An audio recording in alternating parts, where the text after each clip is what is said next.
to those in Kenya, in Uganda, and other places, largely is seen as a site that has been neglected for some time in terms of development.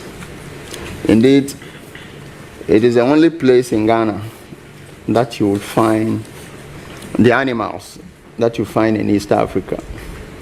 And yet, very little is said about it, either in the media or in terms of investment into it. A huge potential for growth and for the development of the tourism industry. From there, a few kilometers away from Mole, indeed in Mole Park itself, there is a beautiful waterfall that has not been mentioned. It's called the Paria Waterfalls. A few kilometers from Mole is the Salaga Slave Market, a very important historical site that has also not had the much needed attention.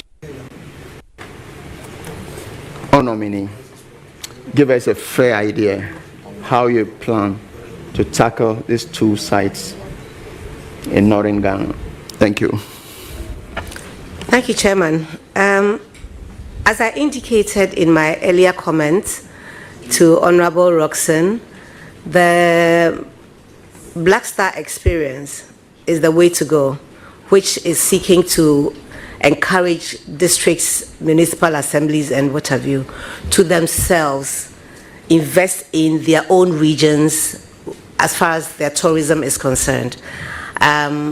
The ministry, being a policy-making one, has many agencies under it that will assist them. They are, and you rightly said, I haven't been there in 8 years, but they were equipped with the skilled personnel to help them develop ways in which they can promote and benefit from the tourism potential that they each have in their communities.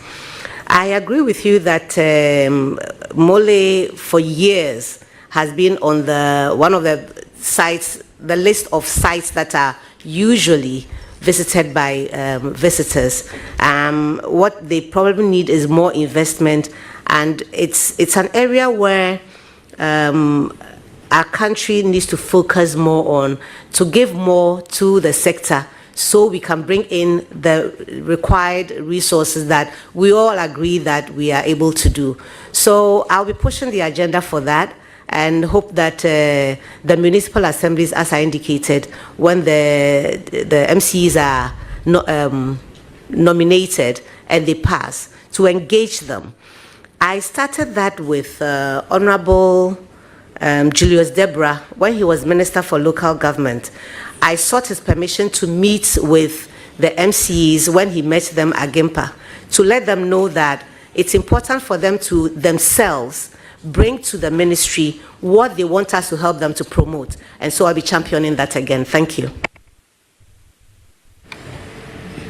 Thank you very much. I wish you well.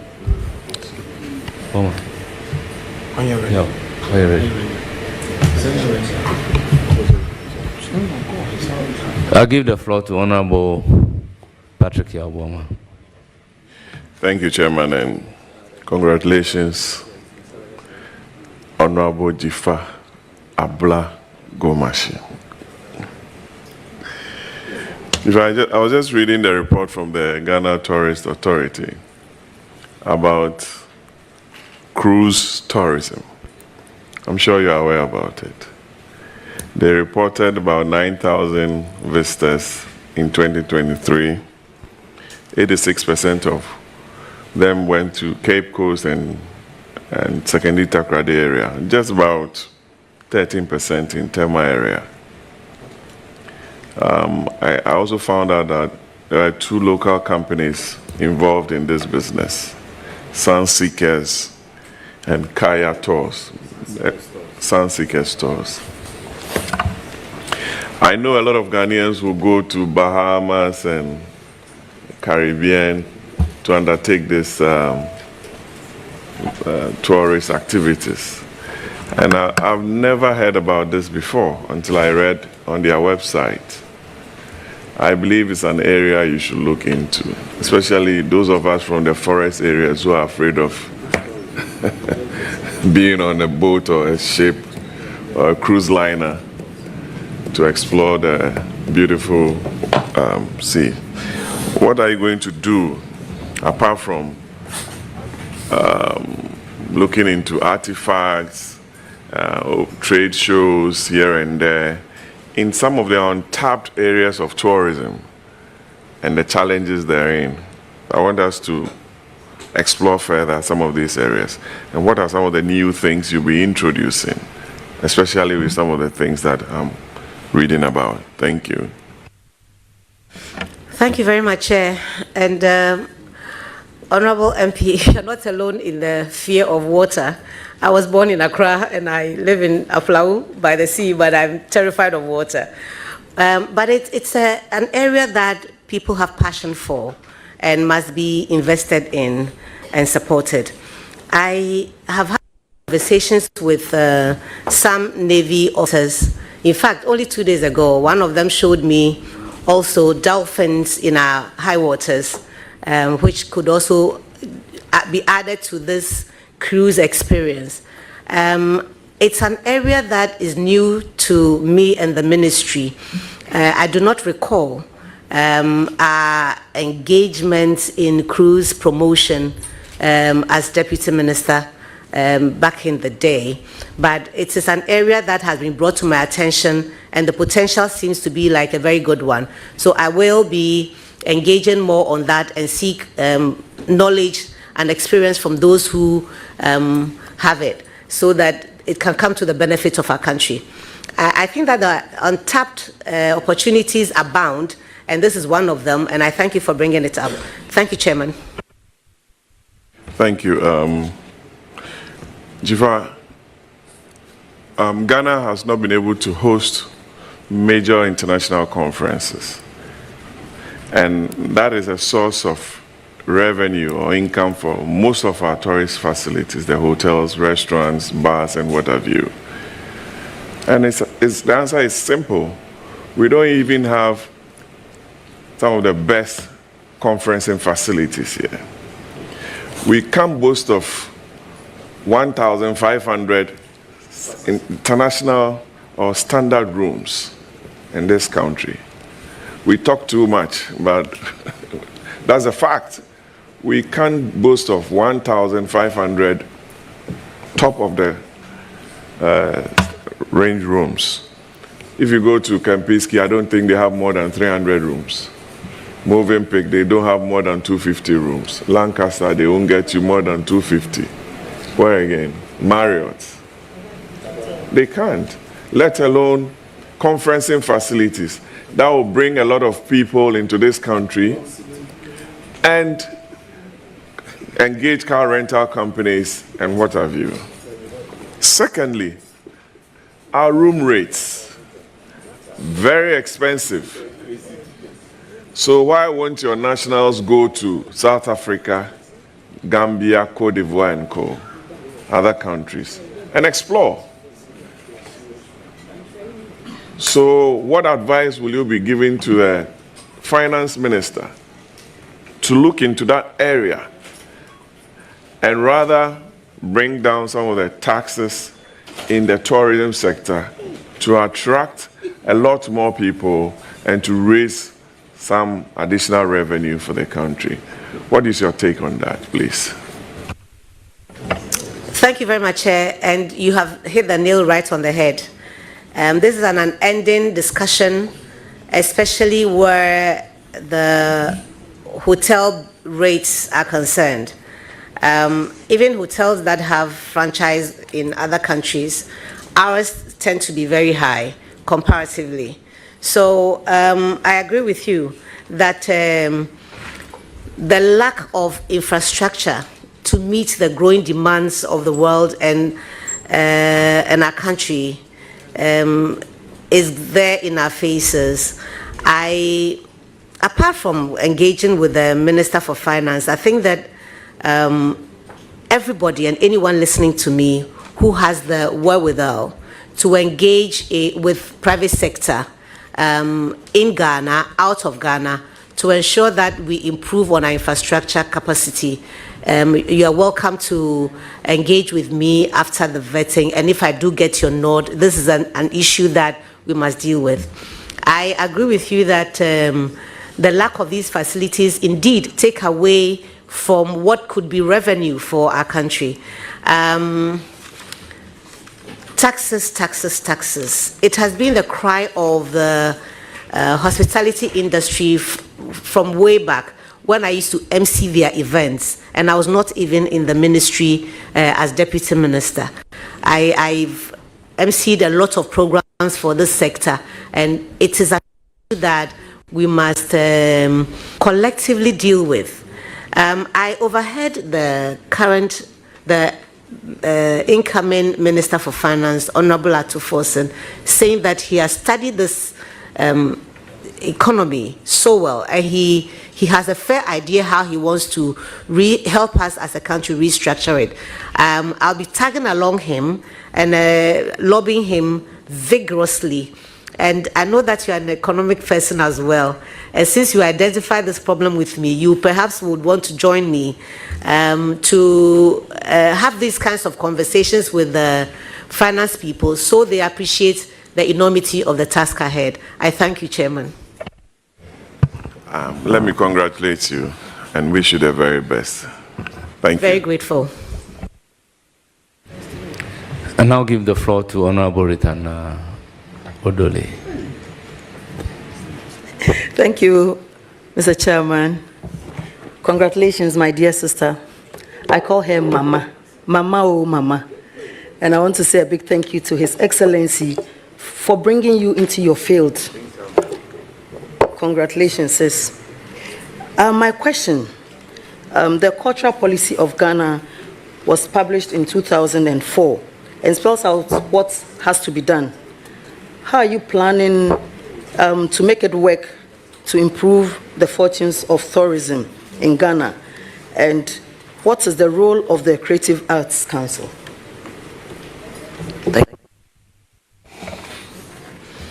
Thank you, Chairman, and thank you, Honorable Ritana Odole-Sowa, MP for Lada de Kotopon. I'm grateful for the kind words. The cultural policy, I have briefing that some work has been done to review it. I think that it has received parliamentary approval. No, not parliamentary, presidential approval. It's gone to cabinet and I think is out. So they've done some work. I know a couple of the people who have committed their knowledge and expertise in reviewing the cultural policy. It's long overdue, and I'm happy that it's been done. The need for that policy really is, I think, the crux of the matter, because our tourism is hinged on our culture. One of our colleagues just mentioned that if you think of, for example, South Africa, you'll be thinking of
Is a great source of power, adding to your options, knowing that quality and standard remains intact, and our content, which is accepted as truth and accuracy every day, is accessible on the go. Access your favorite daily graphic and our weeklies The Mirror, Graphic Business, Graphic Showbiz, Junior Graphic, and Graphic Sports on Graphic News Plus app. It's the digital replicas of our work. Download Graphic News Plus app on the Google Play Store, Apple App Store, and available on www.graphicnewsplus.com as you remain abreast of and keep pace with on-the-minute news updates on the go. Home sweet home. Welcome family and friends. Choose the bundle that best works for you from as low as 10 Ghana cedis weekly for unlimited access to all publications. Graphic, truth and accuracy every day.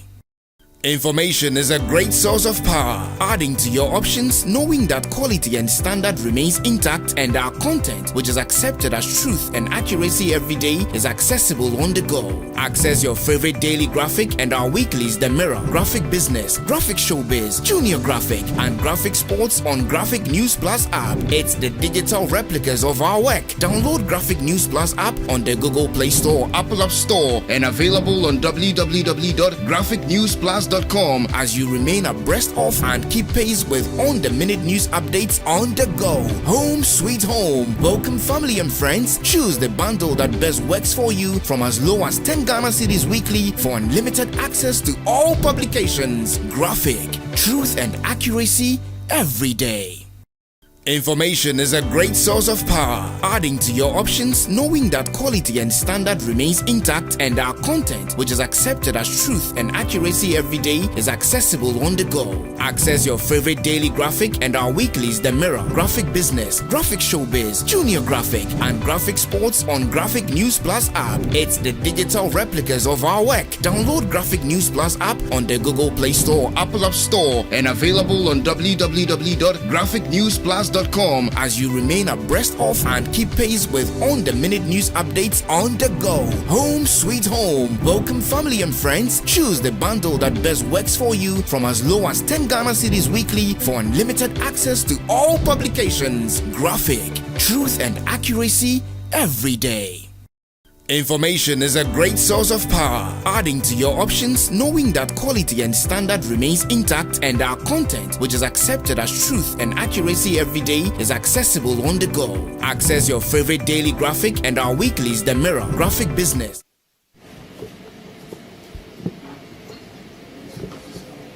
From whom did your root of title originate? Honorable member, the root of title simply means the person from whom you originally acquired the land. That is what we mean by root of title. You may now proceed to answer the question. Thank you, Chairman. From Lakeside Company. I bought it from the company. Thank you. So, Lakeside Company acquired the land from the government, correct? You can see from your lease. I do not recall these things. I had a lawyer who facilitated the whole process, and I do not recall. Thank you.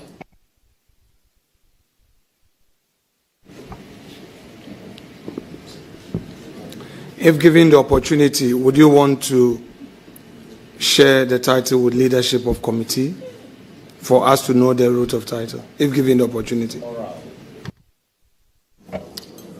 I certainly would if it's demanded. Thank you. Honorable Ranking Member, it's as if you are part of Aura.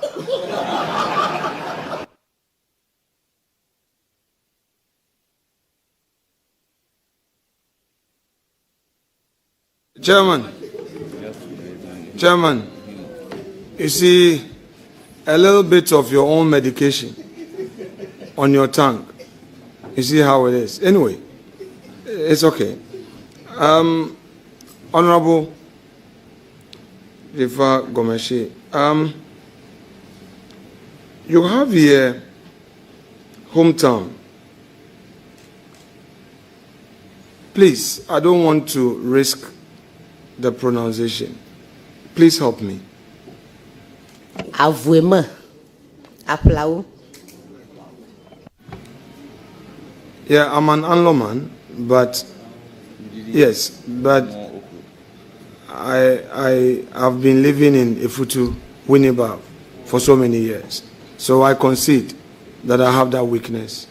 So I can't speak the language properly. That's a fact.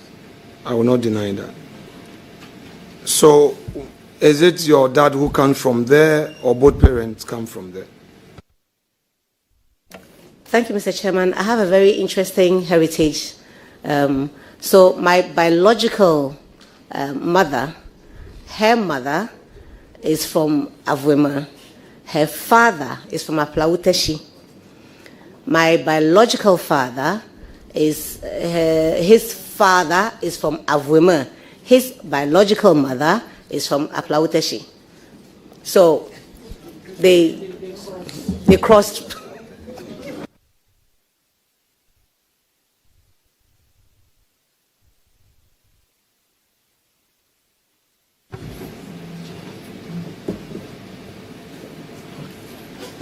You've stated that you are a Roman Catholic.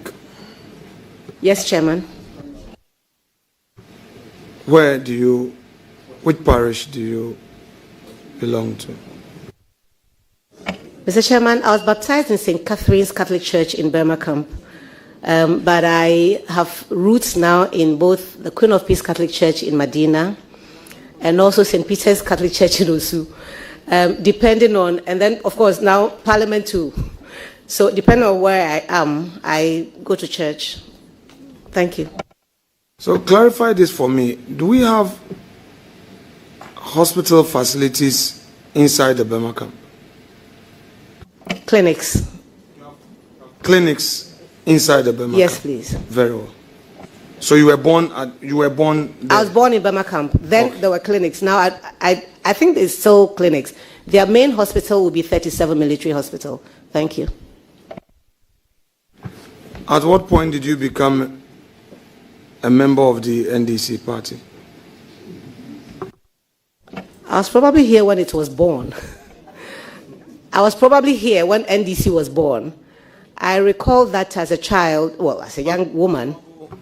Honorable colleague, please answer the question. At what point did you become a member of the National Democratic Party? Congress. National Democratic Congress. Correct. Mr. Chairman, grant me this 1 minute to say that I cannot give you the exact date. Probably when I got the card, it will be on the card. But indeed, I was here serving in various capacities as a young cadre before the NDC was born. So I just transitioned into it. But my card will have a certain date, which I do not recall. Thank you, Chairman. In other words, you've at all material times been a member of the party? I would say yes. Very well. At what point did you develop this interest in becoming a legislator for your area? I would say that honestly, it will be around the time that I heard the Honorable Fifi Fiavikwete, who is my predecessor, indicates that he wasn't going to contest again. Prior to that, I don't recall that it crossed my mind. Thank you. What was the specific inspiration to get you to become a member of Parliament? There will be probably a couple of them. One that comes to mind quickly would be that I had an NGO called Values for Life. Now VFL Ghana is defunct sort of now. And I used to take money from my family to do the work that Values for Life was doing. And when my late husband was retiring, he told me this is the kind of thing MPs do. Go and do it so that you can have the wherewithal because I'm retiring. I think that was one of the key points. The other one being that In the southern part of the Volta region, 9 constituencies, no woman from these communities has ever been in this chamber. So I thought that being a cultural advocate and a women's advocate, that I set the example myself and dare to break that ceiling, to give opportunities for other women to also do that. Thank you.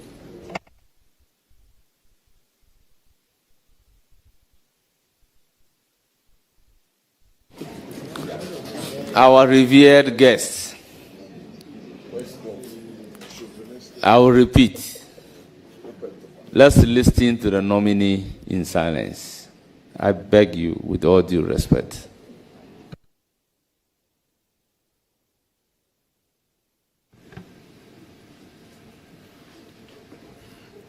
So you've indicated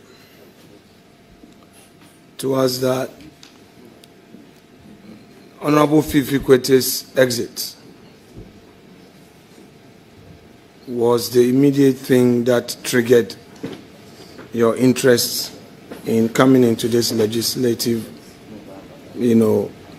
assembly, this parliament. And you've also indicated that your late husband encouraged you to get into this, for want of a better word, this enterprise. You were using your own money to do the NGO with the family funds and all that. And then the fact that there were no women on record to have participated in the legislative politics of the southern belt of the Volta.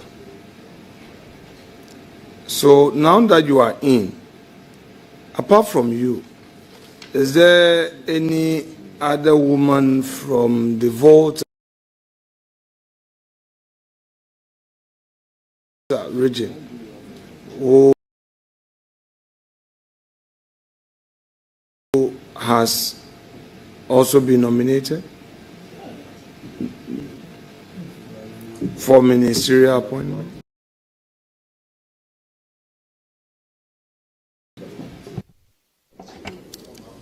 Mr. Chairman, for now there's only 2 of us. We were 4 when I came to Parliament. 2 lost their seats and 1 maintained hers. And out of the 2, I'm the one who's, for now, has been nominated. Thank you. Who is the other one, please? My senior, Honorable Joycelyn Tete. Thank you. Now, let me ask you, in total, Volta region, how many NDC MPs are you? There's 18 of us. Thank you. 18. And of the 18, how many of you have been nominated for ministerial appointments?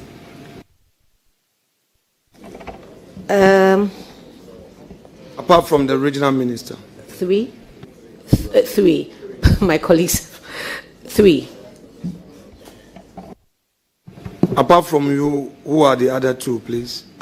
Honorable Okujetwa Blakwa and Honorable Abuja. Thank you. Now, you know the state of the roads in Volta region, and you are going to manage the tourism ministry.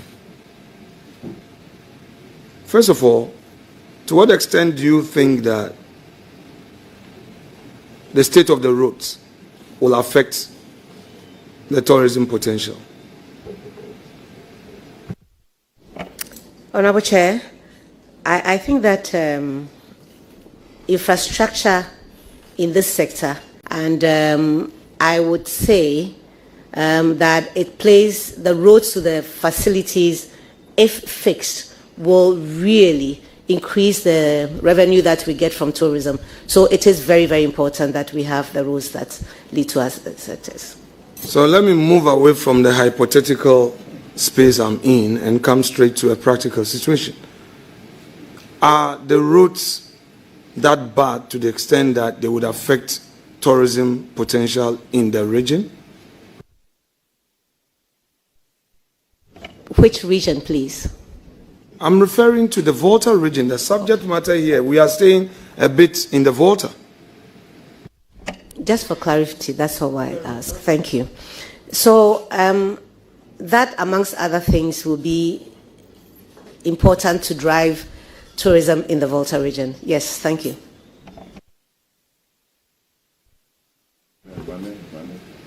Would you therefore assure the people of the Volta region that you will work together with the roads minister to ensure that key roads are constructed to enable the full tourism potential of the Volta region to be realized? Do you assure the nation of this? Chairman, it gives me great pleasure to have you vet me today in your capacities as seniors in this chamber who have experience that I do not have. In the past 4 years, if there's anybody that I'm able to speak with on matters relating to my role as a member of parliament and where I'm going now, that person will be Honorable Apanyama. I will be relying on your support to approach the Minister for Roads to assist me, because to be fair, the whole country will be lobbying the same minister. It would be useful if you assist me, and I know that with the relation that the both of you have, if you stood by me, I will get those rules fixed. I'm not putting you on the spot. This is how I feel about the answer I'm giving you. I will do that, but I don't think that my voice alone can go that far. I will be relying on you. That's all I'm trying to say. Thank you very much.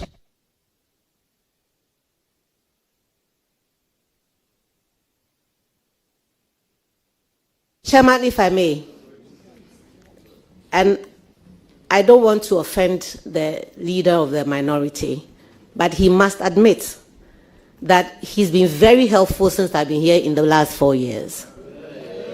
You know that. Now it's public. So I'll be lobbying you to help me with this roads thing. Thank you very much.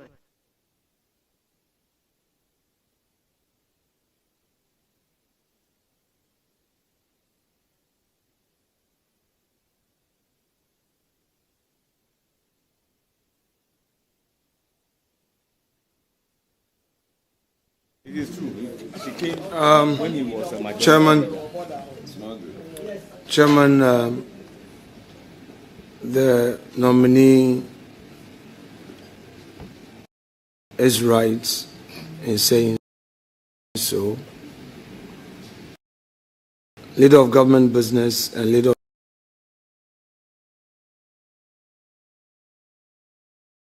the House, my job was to inspire the young ones,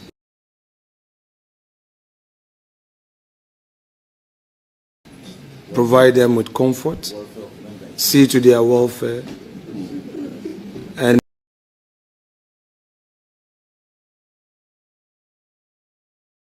ensure that their happiness in the chamber materially depended on my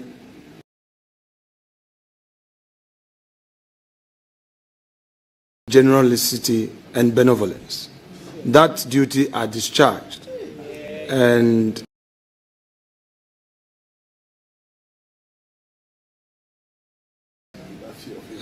all who know me know me. On this occasion,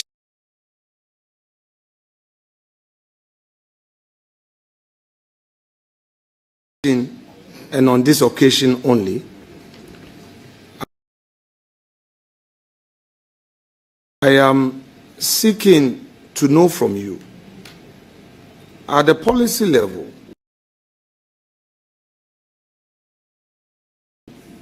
you know, truth be told, I can lobby, but you are in government. There's no denial about that. You and Abuja will serve in cabinet. I've been in cabinet, and I can tell you, I don't know how the Mahama cabinet would be, but in the Akufo-Addo cabinet, it was pound for pound. That you really have to be firm and defend and lobby and get your colleague minister to get along with you. That I know. It's the reason why I am anchoring my question on the fact that you coming from the Volta region and conceding that the roads in Volta are bad and that would affect the tourism potential, you necessarily would need to get the buy-in of the Minister for Roads and Highways. And is that assurance to actually get to him that I want you to give to the nation? Because you are tourism. If we don't get it done, they will say you have failed. I don't want you to fail. So what assurance have you to the nation that you will be on the Roads and Highways Minister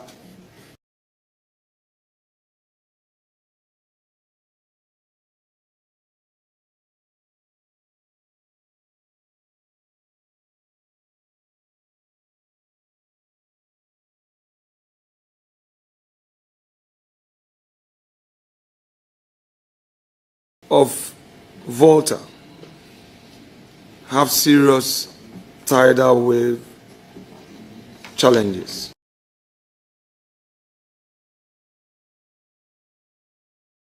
You know that. You agree with me? Let's be honest.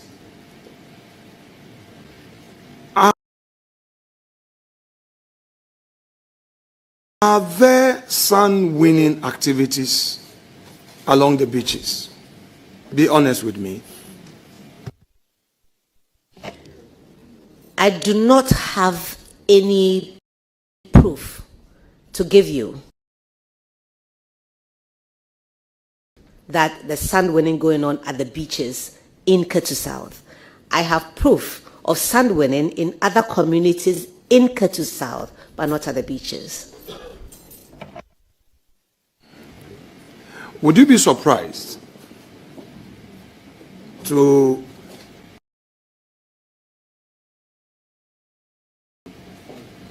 hear that indeed sun-winning activities occur during the wee hours of the night? Very possible. Very well.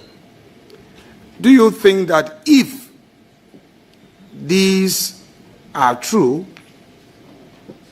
it contributes to the escalating situation they find themselves when the waves get out of hand? I'm not sure that I see the linkage, but if that's your suggestion, I'll accept and pursue it going forward. Very well. So I would hold that question because you intend to pursue. I would want you to pursue it and engage the people on this situation, because yes, the tidal waves come, but the winning of sun, if there is, would worsen the situation. I know we have some research works that have been published on the net talking about these things, and I would want you to pursue it. You know, check it. These are researches conducted by renowned professors who are also Voltarians. They are on the net, and you can check it. University of Ghana, these are publications out there, so that you educate our people, because that will also help save investment. You know, people are investing heavily along the coast of Volta. You are aware? Please answer into the mic, please. Yes, I do. You are aware? Yes. And therefore, if as a result of Sun winning, our investment are at risk, then you as a member of parliament, together with your colleagues, can play a role, especially when you are going into the tourism industry.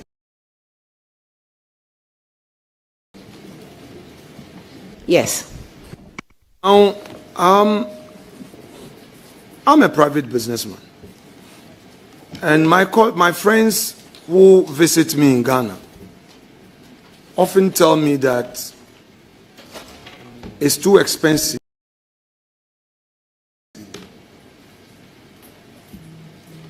to be in hotel rooms in Ghana. And I think this is a point that my respected colleague Yabuama had earlier asked you to express a view on. They also tell me about the cost of our visa. The cost of our visa. At one point, a business friend in Spain told me why he spent holidays in Morocco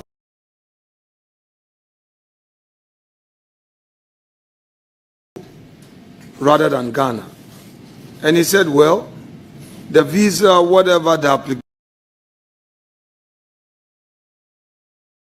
application process and everything, hotel tickets for 1 week was costing him about 660 euros. Whereas if he had elected to be in Ghana, it was going to cost him perhaps 4 or 5 times more. First, what would you do to address the visa situation, the cost of visa? At least for now, for African countries, they don't need to apply for Ghanaian visas as a result of the President Akufo-Addo's, was it an executive instrument? Yeah. Yeah, well, he gave a directive. I've not pursued the legal bit of it, but at least President Akufo-Addo made that declaration. So those from the European countries, the Americas, and countries outside of Africa. A great source of power, adding to your options, knowing that quality and standard remains intact, and our content, which is accepted as truth and accuracy every day, is accessible on the go. Access your favorite daily graphic and our weeklies, The Mirror, Graphic Business, Graphic Showbiz, Junior Graphic, and Graphic Sports on Graphic News Plus app. It's the digital replicas of our work. Download Graphic News Plus app on the Google Play Store, Apple App Store, and available on www.graphicnewsplus.com as you remain abreast of and keep pace with on-the-minute news updates on the go. Home sweet home. Welcome. Let's get back to business.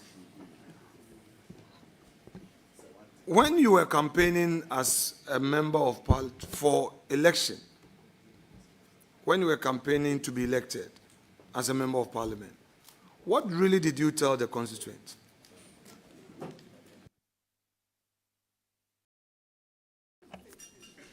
Chairman, is this in reference to 2024, 2019? Which one, please? Very well.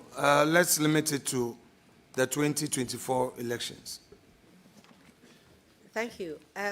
Chairman, I told them to look at the work that I've done in opposition in 4 years, and also to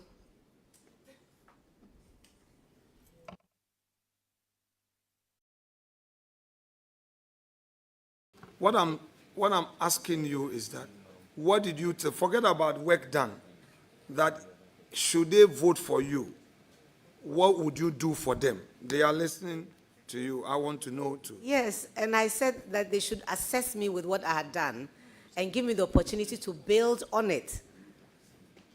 And they agreed with me and Okay, gave so me... what then did you tell them that you were going to do for them should they vote for you in the 2024 elections? Thank you, Chairman. So I see that I have huge numbers where the youth are concerned. And all they're looking for are opportunities to be able to earn a living, to get an education, and to live in a safe environment. And so over the 4 years, I've been giving them opportunities to learn skills. I've been assisting them to get an education. And I've been creating opportunities for them to look outside and think outside the box. That if, for example, my parents were teachers before my dad went into the army, whatever your parent did, you don't have to look at only that, but there are other opportunities. And I share experiences of other people from the constituency who have done very well as a form of role modeling and mentoring. I think so far that has been my strength in empowering the community to take charge over their lives by engaging in skills that they'll be proud of. And it's worked for me. Thank you. Are you troubled by the extent of youth unemployment in your constituency? Yes, I am. How do you intend to address it with your government in office, with this 24-hour economy mantra? So in 2020, my party, the NDC, had in its manifesto the need to engage in entrepreneurship and skills development. And even though the party itself was not in power, I started that. It's in a manifesto again, and I intend to pursue it even more vigorously. Additionally, I will, put my ear to the ground and see areas in which opportunities may avail and ensure that they are not left out of the sharing of the national cake. Thank you.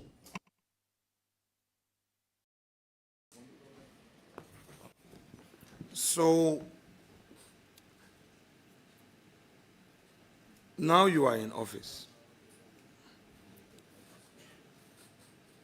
The youth are very impatient all over, and you can't blame them for their impatience.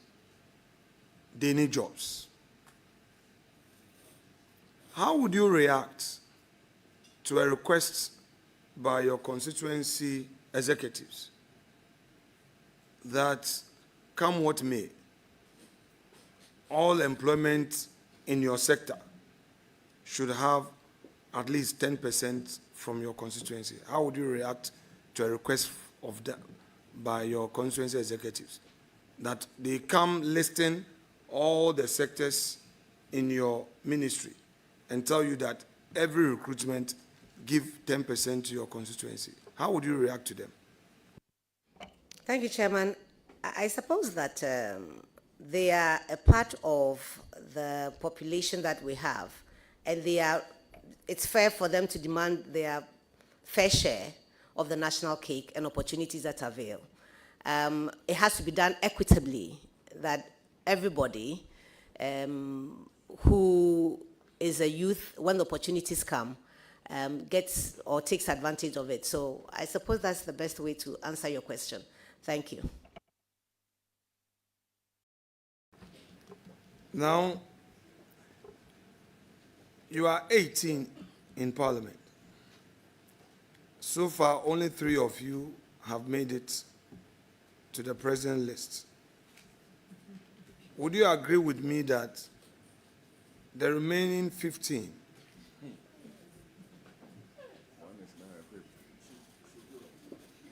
You will now have to share their burden with them. Yes. So, in sharing their burden, it means that there are constituency problems. Because you are a minister, you will be privileged. So you will help them in resources, correct? Chairman, I'll learn how to cross that bridge when I get to it. But I'll be tapping in the experience of those who have gone before me and see how they did it so that I model my steps according to what they have done. Thank you.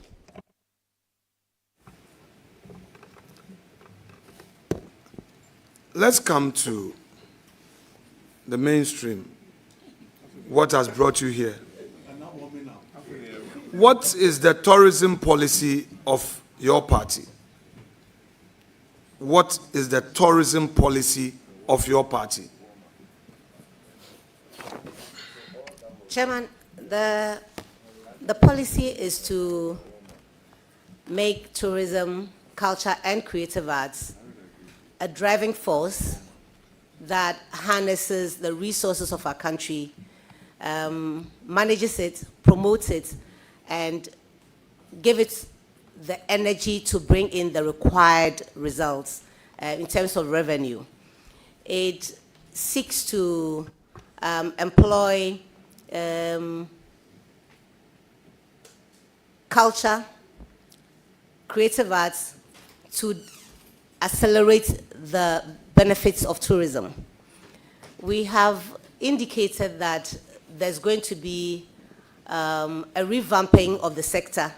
And the beginning of it will be to see how we align properly all the laws that revolve or work for the sector. Some are overlapping now, and so we have to look at that. But the policy will be generally to contribute to the GDP to the best of our ability. We have tabled the Black Star experience as one of the policy areas to see how we can make tourism, as I said before, take center stage in the ministry. Do you have your NDC manifesto with you? I have the abridged version. The bit on tourism. Yes, I'm here. Were you part of the preparation of the tourism policy? I was a part of the, sorry. Honestly, were you part of, if you were not part of it, I won't proceed on that. But if you were, I can, because I have very critical questions to ask. I will spare you. If you were not part of the preparation of the policy, just tell me, I'll stay off it. I'm being very honest with you, and I'm not going to surprise you. And my honest answer is that I was a member of the committee. I did not have enough opportunity to attend meetings, but I'm on the page with them, so I followed up on that. Thank you. So you did not play an active role in putting this in the enactment of this policy. You did not. I will agree. So you would agree with me that it is your first time of having an interface with this policy of your party now in government. That I will not agree to. Because as I said, Explain. Why? as I said, we have a page. We've met a couple of times with the committee, and I'm on the page with them. So everything, every task that is given, the reports are on the page, so I read it, so it's not new to me. So now you have the policy with you, right? Yes. Okay. Turn to the aspects of the policy on creative arts, specifically creative arts. Share with us what the creative art industry should expect from this government. Mr. Chairman, the page that is here is page 67, and it's very brief. If you permit me to read it, Do I have your permission? Please do. So, the next NDC government will create and promote the Black Star Experience as Ghana's flagship culture, arts and tourism brand to make Ghana a preferred tourism destination. The Black Star Experience will undertake a year-round celebration in all the major entertainment, artistic, and educational disciplines. This will include the celebration of the following: the Pan-African Month, celebrating heritage, history, and diaspora engagement, the Ghana Film Festival and Awards Month, Ghana Music World, Culinary Month, Architecture, Design, Arts and Crafts, Fashion and Textiles Month, Literacy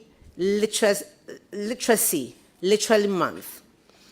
We will also support young digital content creators in developing content that promotes Ghanaian culture, revive the Creative Arts Fund to provide sustainable financial support for startups and the ailing large, medium and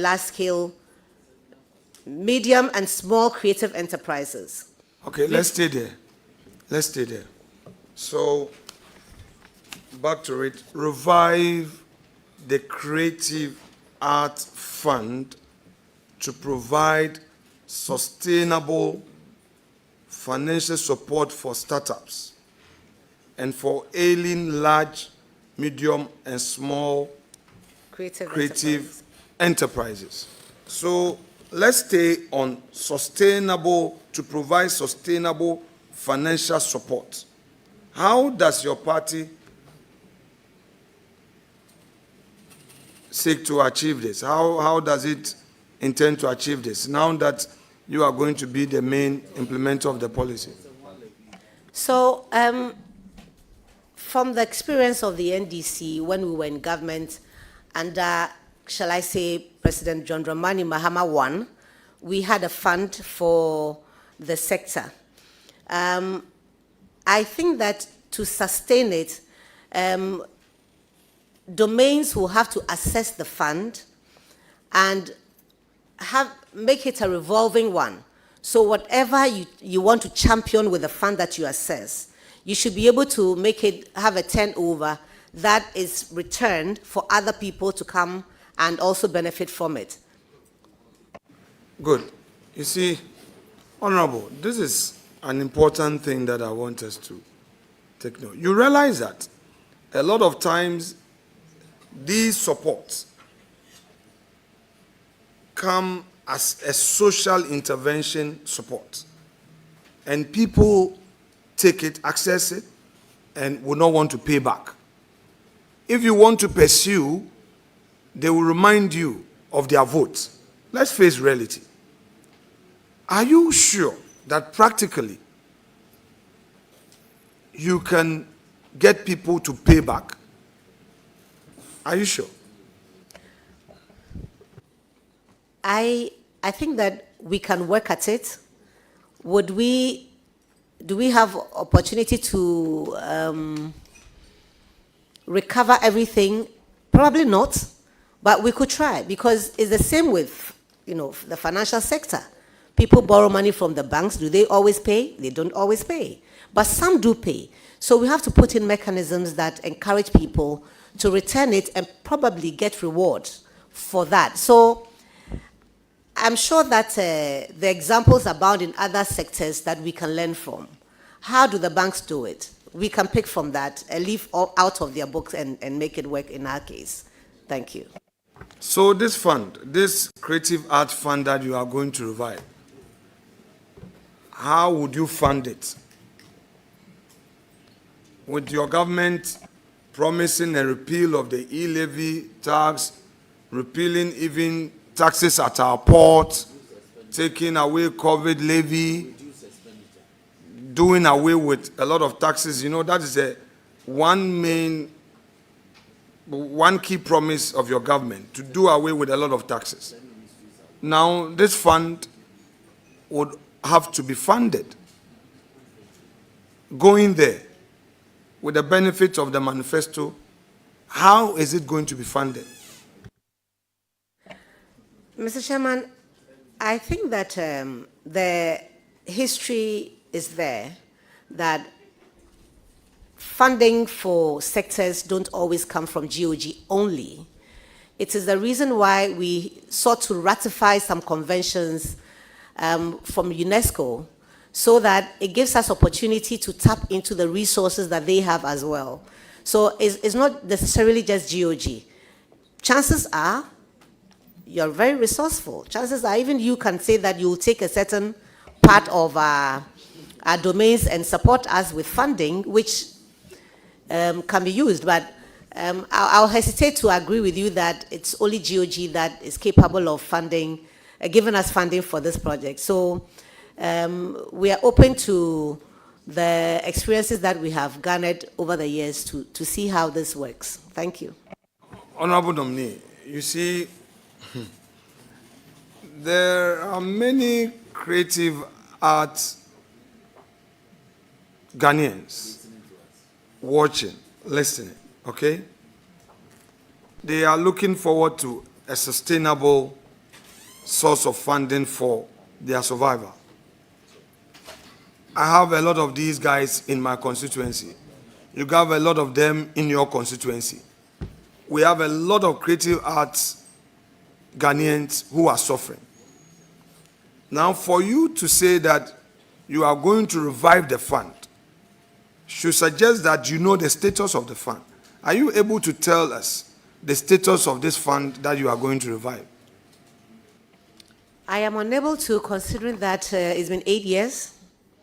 I do not know where we stand with that, but it's one of the things that I have to do as soon as possible to see where it is and where we can take it from here. Thank you.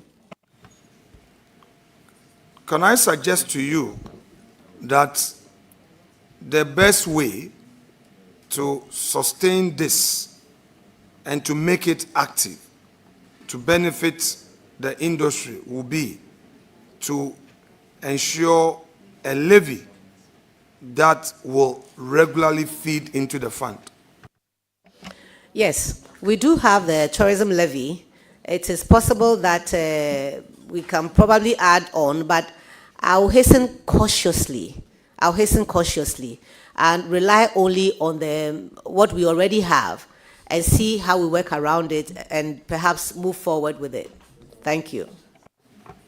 Can you assure the nation of some timelines? Because you know how our constituents, our citizens, especially the youth, when we make promises to them in our manifesto, on campaign platforms, when we come into office, they become expectant, and legitimately so. What time frame can you give? It is for that same reason that I would plead with you not to ask me to give you a time frame. Because you and I know that our youth are hungry. And when you're not careful, when you make promises that you are not sure of, you set yourself up for failure. What I can assure the youth of this country is that His Excellency John Dramani Mahama has indicated his desire to create opportunities for them to thrive, and in so doing, help us build a strong economy for our country. I will put my shoulders to the wheel and assist him to achieve that. Thank you. See, Honorable, at this point, most respectfully, it's about policy implementation. No rhetorics, no talk. They are demanding to know when the Creative Arts Fund will now be accessible. They would want to know even how much startups they will get and all. So to generalize will not be doing justice to the issue. I would want you to consider being as practical as possible, if you cannot readily commit, but as soon as you get to office, because it's something that you cannot wish away. You agree with that? Absolutely. I cannot wish it away, but I can be cautious as I go forward and be guarded in promises that I make on this platform.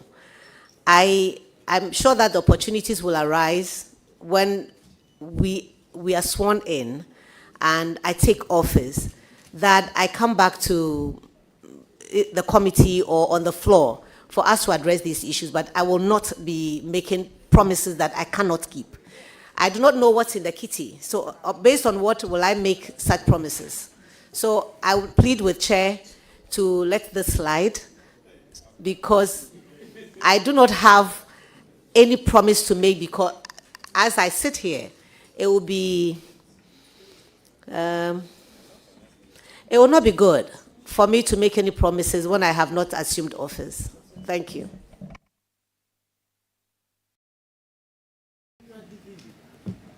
Now, would you know the Ghana Enterprise Agency, former NBSSI? You know about it?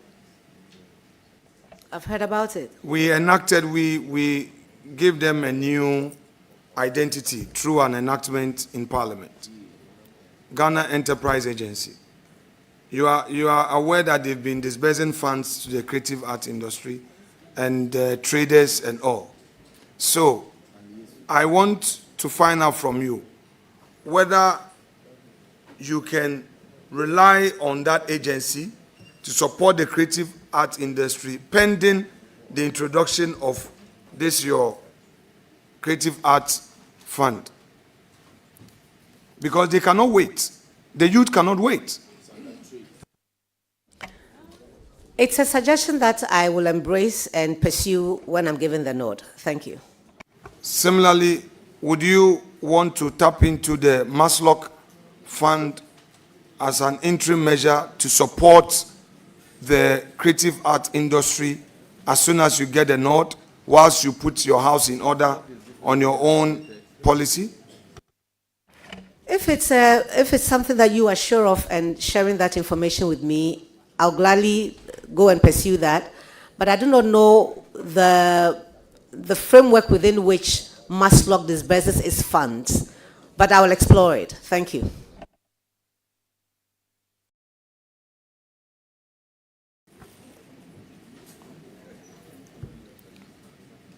Honorable nominee, you agree with me that your work will require a lot of travel. You agree with me? To a large extent, yes. You would agree with me that that would largely take you away from the constituency? I think that the travels for the minister are not cast in stone.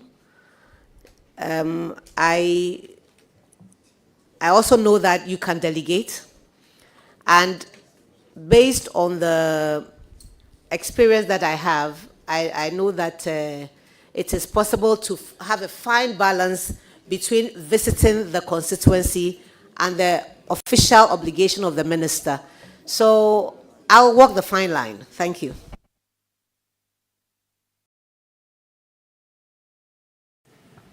When I refer to travels, I wasn't only referring to, when I talked about travel, I wasn't only referring to foreign travels, but I'm saying that I was also referring to local travels across the length and breadth of the country. Are you saying that you will, because of constituency demands, not visit various tourism sites to actually see for yourself the potentials? Honorable Chair, that is not my suggestion. I will find a fine balance between what is officially my task as a minister of the industry and also my responsibilities to my constituency. Do you know some of the... You want to ask something?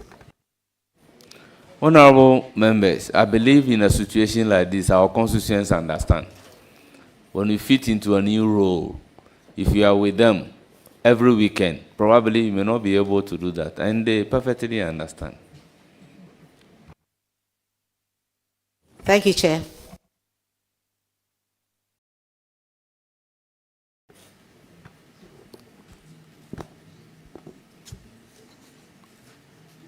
Honorable nominee,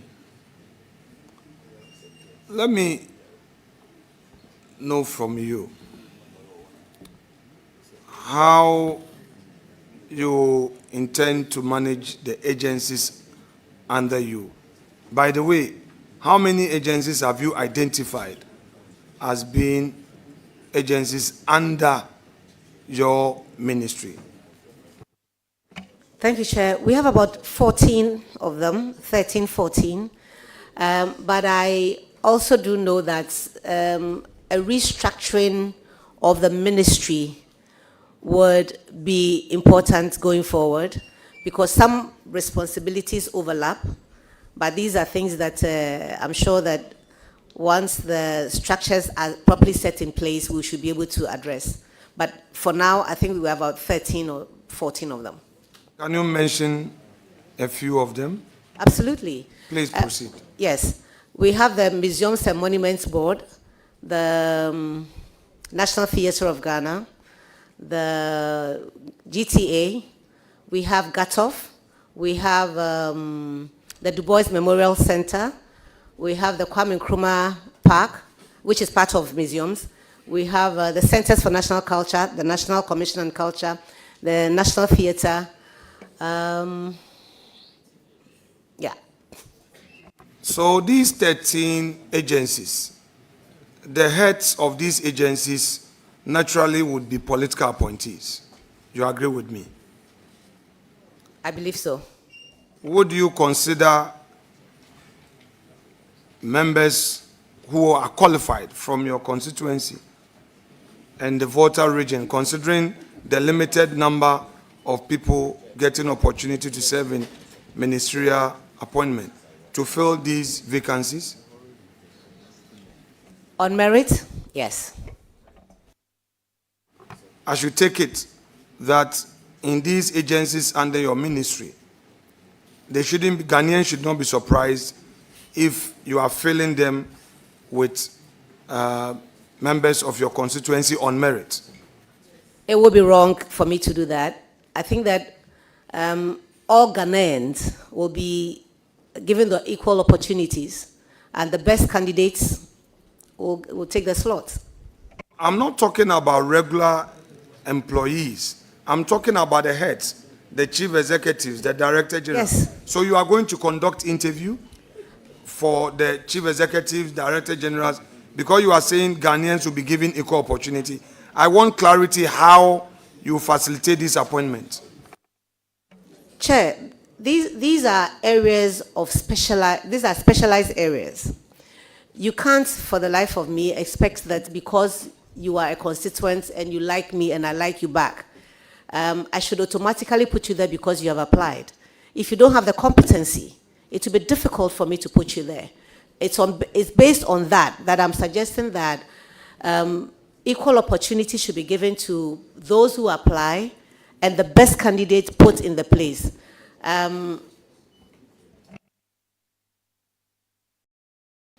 I believe that's the best way to go. Thank you. So you would agree with me that the peace of this country will materially enhance your success as a tourism minister. If you kindly come back again, please. The general peace of Ghana. The general peace of Ghana. Okay, so let me give you a background to it so that you can appreciate what the point I'm trying to make. I spoke to some friends in the industry who are into hotels. and they tell me that before the elections, the bookings they were having were just around 25-30%. But after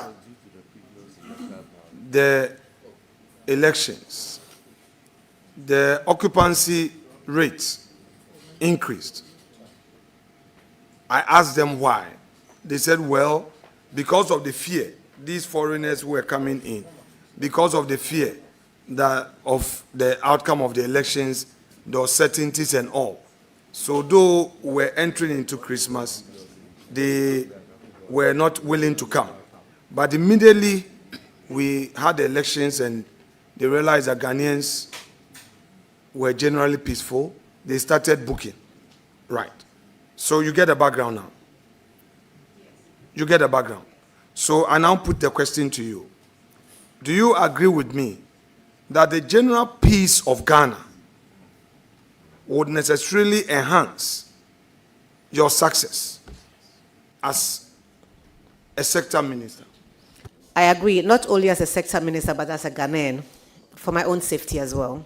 Thank you. Very well.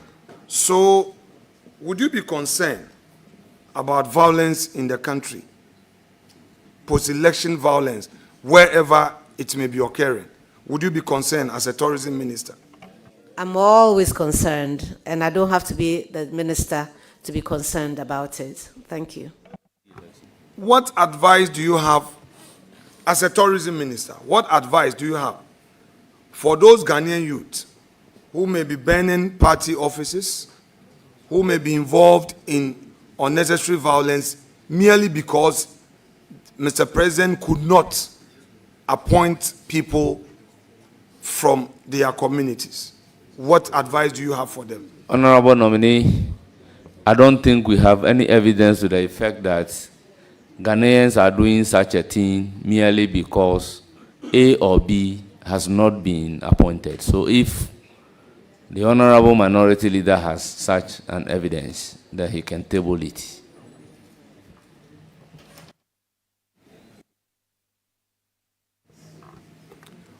Honorable Chairman, thank you very much.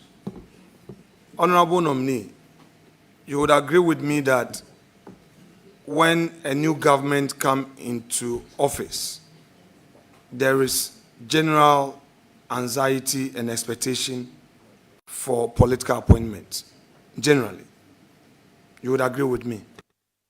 Yes, to be fair. You would also agree with me that not all persons will want to manage their disappointment in a peaceful manner. You would agree with me? Well, human behavior, is dependent on each individual. I'm not sure that you yourself would disagree with me. That seems to be the case. You would also agree with me that for those who are unable to manage their disappointment in a peaceful manner and resort to violence, such violence creates a negative impact on the tourism potential of the country. Well, Mr. Chair, to be fair, people across all disciplines manage their failures differently. Some people are just sour losers, and some people manage whatever failures they find better. I would just say that it shouldn't so much be related only to my work, but as a country, we need to be more tolerant of one another. And we need to learn how to do unto others what we want others to do unto us. I think that when we have fellow feeling, that it doesn't matter that I was nominated and you were not nominated, because it's only a matter of time. Thank you. So, in view of that,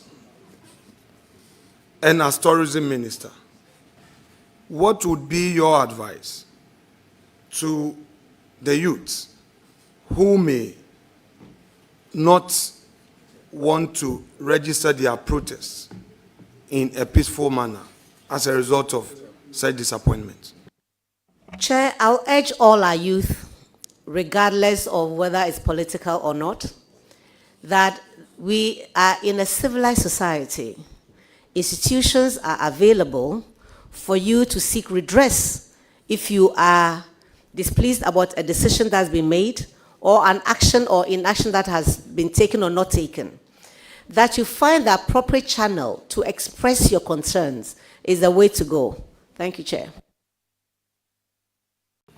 Honorable Chair, on that note, let me congratulate my respected colleague. You know, Mr. Chair, in the political space we operate in, we have moderates and we have extremists. And I want to say this to the nation, that our job as political actors is to move to the center, whether you of the right-wing ideology or of the left-wing ideology. Moving to the center is what matters. Some extremists are of the view that when we get onto this table, we should be at war with you guys, and that we shouldn't even be nice. To those, I say no, that's not the politics of the country. Therefore, knowing who you are, I want to assure you of our support as a minority in the chamber. We'll be very constructive in following your affairs in the ministry. We, however, entertain no doubt that in view of your background, in all you've done for yourself, all that you've achieved in life, which we know, you will not fail the people of Ghana. But be minded that you are joining a government. It's not your personal enterprise. So you have a lot of work to do. I wish you all the best, my mom. God bless you. Thank you. Thank you very much, honorable members. Honorable members, my leader humbly has breached the brevity principle that he established from the beginning. But nevertheless, let me proceed to recognize the guests behind the nominee. We have Togbi Amenyafiti, the fifth Paramount Chief of Aflawood Traditional Area. We have Togbi Nyatakpo Saba of Kliko Traditional Area. Togbi Adama Makoso of Soma Traditional Area. Brigadier General Lord Ativon, Professor Ernest Dumont, Miss Maukwenya Yawo Gomashi, Miss Gloria Ofori, Mrs. Grace Aku Adovon, Mr. Dola Gomashi, Nanahima Ajoa Awindo. You are most welcome. I will proceed to thank the nominees sincerely for appearing before the committee, very composed in answering questions. You will hear from the committee. You are hereby discharged. Thank you very much, Chair. And I want to thank the industry for coming in their numbers to support me. And of course, my constituency executives and my traditional leaders as well, and my family. Thank you very much for having me. And my colleagues, yes.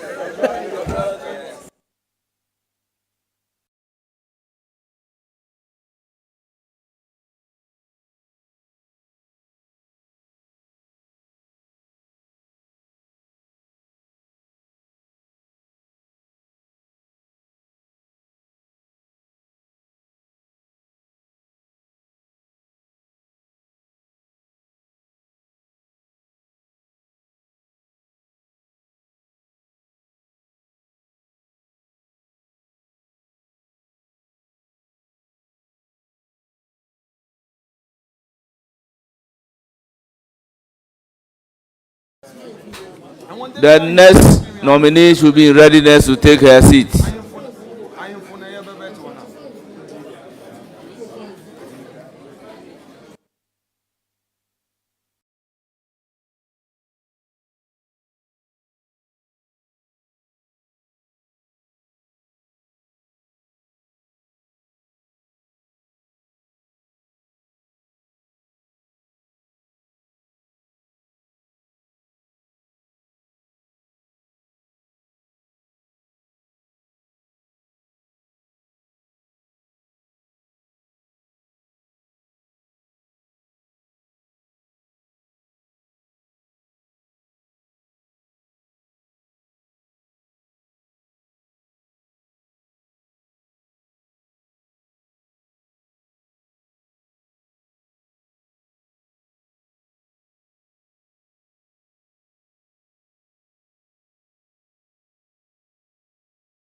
so that she can spend some time. Honorable members, the meeting is called to order. Mr. Chairman, in view of that, I'll ask about 6 questions. Yes, Go ahead, come and sit down. yes. 6 questions. Yes, so that we can finish. If you are saying we should finish quick.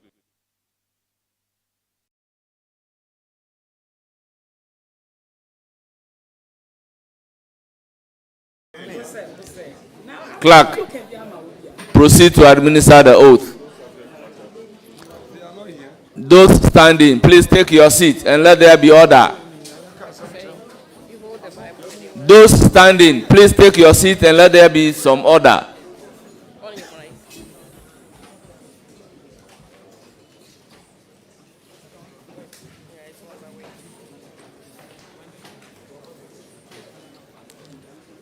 Please administer the oath.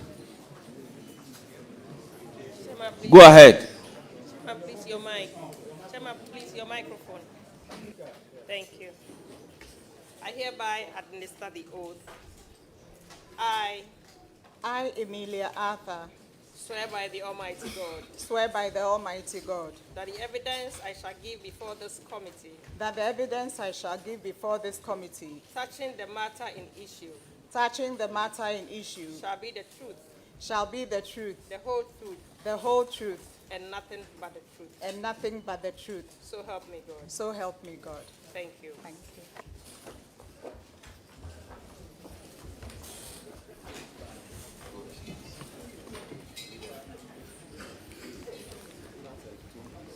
Thank you very much. In 2 minutes, proceed to tell us about yourself. My name is Emilia Louisa Nanama Kobiaba Tinkatha, but my short name is Emilia Arthur. I come from Shama, Apo Shama to be precise. I went to St. Mary's Secondary School for my O-level and Labone Secondary School for my sixth form, and then I went to University of Science and Technology and I roamed around the world a bit, and then now I am here. Thank you. Thank you very much. We'll proceed with the vetting. I'll give the floor to Honorable Patrick Yaobuama.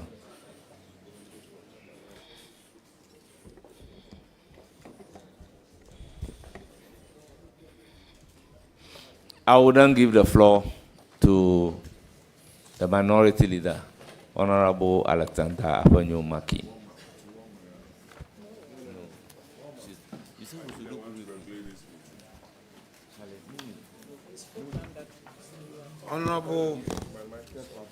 Honorable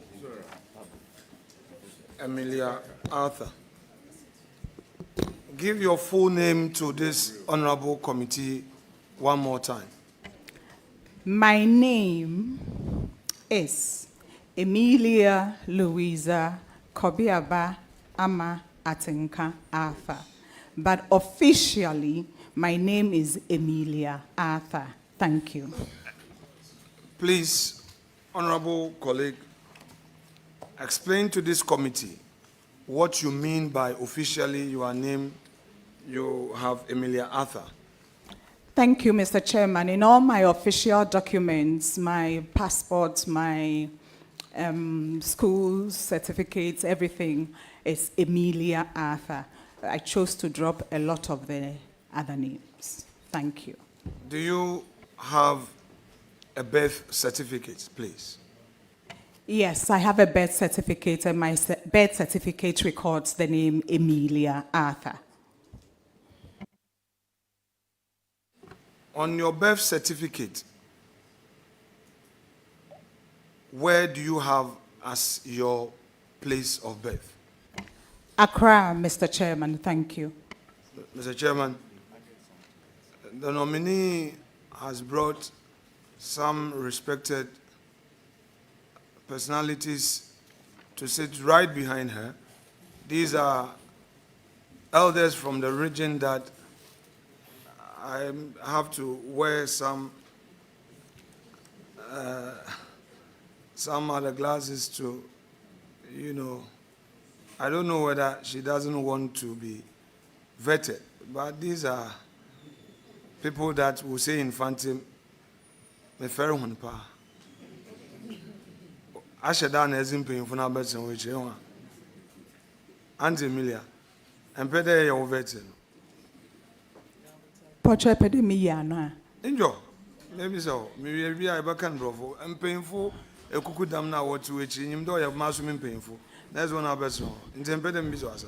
Oh, yeah, men and nominal major. No, direct. A basano. And you will believe in me, pants now. Very well. Very well. So, uncles behind her, this is an exercise that is not personal. So, bear with us. Thank you very much.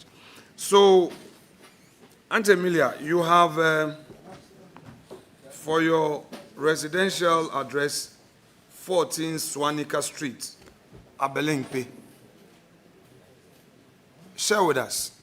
Rented, private property. That's my marital home, rented by my husband.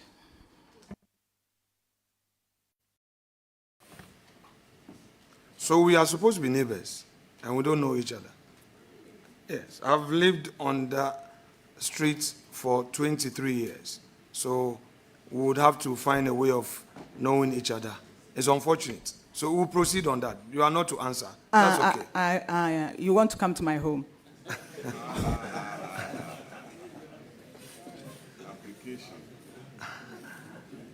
I'm surprised we don't know that we live close to each other. That's okay. Anyway, your hometown is Shama. Is that where mom comes from, or that's where dad comes from? Both my mother and my father come from Shama. My mother comes from Ase Kesano, Ekisi, Ebusuya, Apo, Shama. My father comes from Abrazi, Ebusuya, Shama, below the castle, Abekum. That's where my father comes from. So both parents come from Shama. Thank you. Your guests would want you to leave us as quickly as possible. So please, just brevity, okay? You want to come in now? Okay, if you want.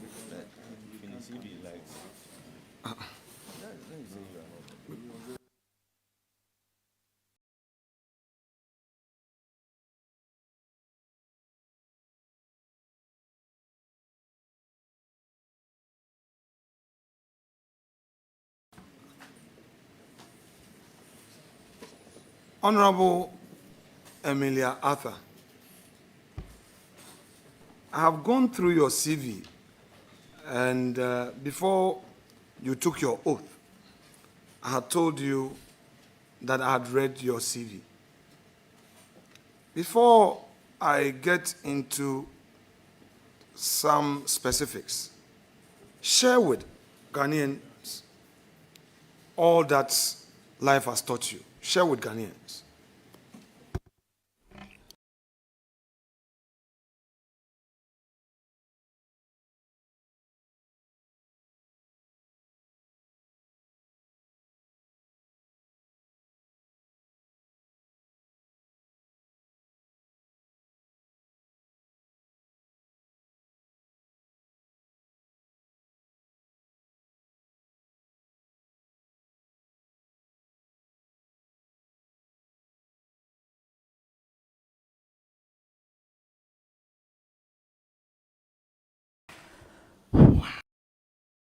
I can write a book.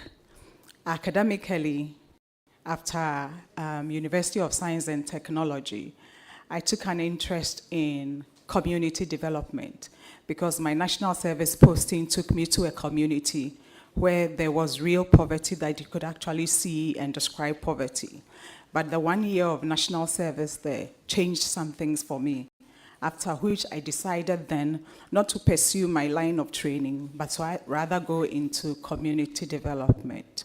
So I started working with an NGO that was called CEDEP, Center for the Development of People, because I thought that was where change would occur and human dignity could be restored.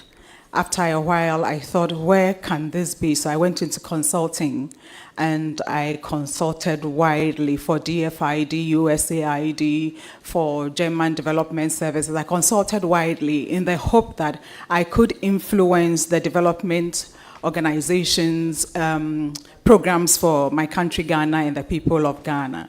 And then I asked myself, I'm not sure I'm seeing the change that I want to see. So I asked where the change would be, and I thought it was politics. So in 1998, I returned to full-time political work, still going along with my consultancies. In the process, I was admitted to Yale University as a Yale World Fellow. It was actually structured as a postgraduate program. I've been to India. I did a research, 3-month research at Institute of Applied Manpower Research. All I'm saying is that as Emilia Arthur, life has taken me through local work, communities. Life has taken me through working at regional level, Africa region level, globally, and almost every corner of the world. And that when you wait, good things happen. And that also, when you actually focus on bringing change to people's lives, it might be painful, but then eventually it happens. I am a happy girl that life has brought me where I am today. Thank you. Thank you very much. But let me say that you have to be brief in your response. Now, on your CV, page 1, 3I, languages spoken and written. Do you speak Fanti? Yes, please, Mr. Chairman. But you have here that you speak English, Twi, and Ga. Would you want to amend your record with the leave of the chair? Yes, please. I would like to amend it to I speak English, Akan, and Ga.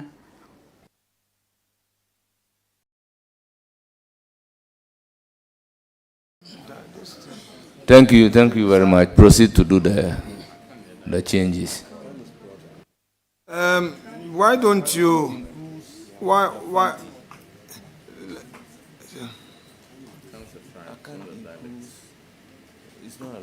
Look, let's educate ourselves. I mean, it's good. It's not when you say that you. Let's educate ourselves. Let me take it up with you. Akan, is it a tribe or a language? I said I can because then I would just shorten it, because then I would say Fanti, I would say Tree, I would say Equiapim Tree, I would say Asante Tree, but then I can't cover all. But I take your instruction. I'll change it to I speak English, Tree, Fanti, and Ga. Thank you very much. So, would you also want to amend your record to reflect that you only speak these languages? I mean, the Tree. Do you write the Tree? I can write. Please. Do you write it? Did you study Tree? And you can write Tree? I did not study Tree, but as a Methodist girl, they taught us Fanti reading and writing, Fanti Bible, so I can write So that. you can write Fanti? Yes, please. Can you also write Tree? Yes. But there's no problem. Let's be very specific, honest answer. For Fanti, you say Methodist. Methodist, Fanti, that's fine. You can write Fanti, can you? I can, please. Can you write Tree? Yes, I can write Tree. Very well. I won't belabor. You share a bit of your story. You said 1998 you got into active politics. Tell us, what political party did you join in 1998? Thank you very much. So prior to 1998, I had been a member of the NDC party, but not working actively. In 1998, when I decided that I wanted to get into where there was real opportunity for change, I investigated the grounds, and there was a movement that was starting within the NDC called the Reform Movement. So I joined the Reform Movement with the hope of bringing some changes within the NDC party. Eventually, Reform Movement became a national reform party, and I joined it fully. Thank you very much, Mr. Chairman. So your entry into active partisan politics was with National Reform Party? Yes, Mr. Chairman. So in the year 2000, were you the candidate for the National Reform Party? Yes, Mr. Chairman. In the year 2004, were you the candidate for the National Reform Party? Yes, Mr. Chairman.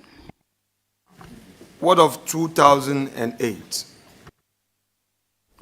2008, I was not a parliamentary candidate. By 2008, all of us reform had returned to the NDC, and we worked with the NDC party towards winning the 2008 elections. In 2009, were you given any political appointment? In 2009, His Excellency Professor John Evans Sata Mills, may he so rest in peace, appointed me as the District Chief Executive of the Shama District. Thank you. And you occupied that position for how long? I occupied that position for 18 months, Mr. Chairman. What happened thereafter, politically? They said I was too good for a district, so they took me to the region and made me the Deputy Western Regional Minister. Thank you. And thereafter in 2013, my apologies, sir. And thereafter in 2013, I was appointed to the office of the President when His Excellency John Dramani Mahama was President as a presidential staffer. Thank you. Don't take it personal. I'm just laying a foundation for the next question. Before us now, what are you here for? I am here as the Minister Designate for Fisheries and Aquaculture. What is the NDC's policy on fisheries? The NDC's policy on fisheries covers the different aspects of fisheries. Marine fisheries, actually we have capture fisheries and culture fisheries. When we say capture fisheries, we are referring to two types, marine fisheries and inland fisheries. And when we talk about culture fisheries, we are talking about aquaculture. So let me take marine fisheries. Marine fisheries, we have three types as well. We have the artisanal, the canoe owners, and we have semi-industrial, and we have industrial. One of the main things that worries the artisanal fishers, particularly those both in marine and inland, is premix. The premix have had problems, management of premix in terms of supply, in terms of how often they get it, in terms of prices. And so NDC is saying that when we assume office, which we have done now, we will improve the premix supply. The other aspect of premix is that landing beach committees are supposed to be set up. The landing beach committees comprise 7 members. The premix, as we all know, is subsidized, but there's a profit margin on it. When the premix is sold, the profit margin of 47% is supposed to go to the premix landing committee. But Emily, are you still on policy? I'm still on policy. Premix policy is what I'm talking about. Can I please go on? Please go on, but when you are, if you are satisfied with the answer, I can ask her to pause so that you ask another question. Are you satisfied with her answer? She's not done. Very well. Go on. Thank you. So the point is on premix. The policy of premix is to continue premix as is, as was, but especially make it available and on time, and also ensure that profit margin on premix, the 53% particularly that is supposed to go to communities for community development, happens. That's one policy around premix. We'll stay a bit on premix and then come to the marine fishing thing, some aspect of it. So let's stay here a bit. The premix, you talked about challenges with it, the lack of transparency in the distribution and all. Have you become aware of the solar outboard motors? Yes, Mr. Chairman.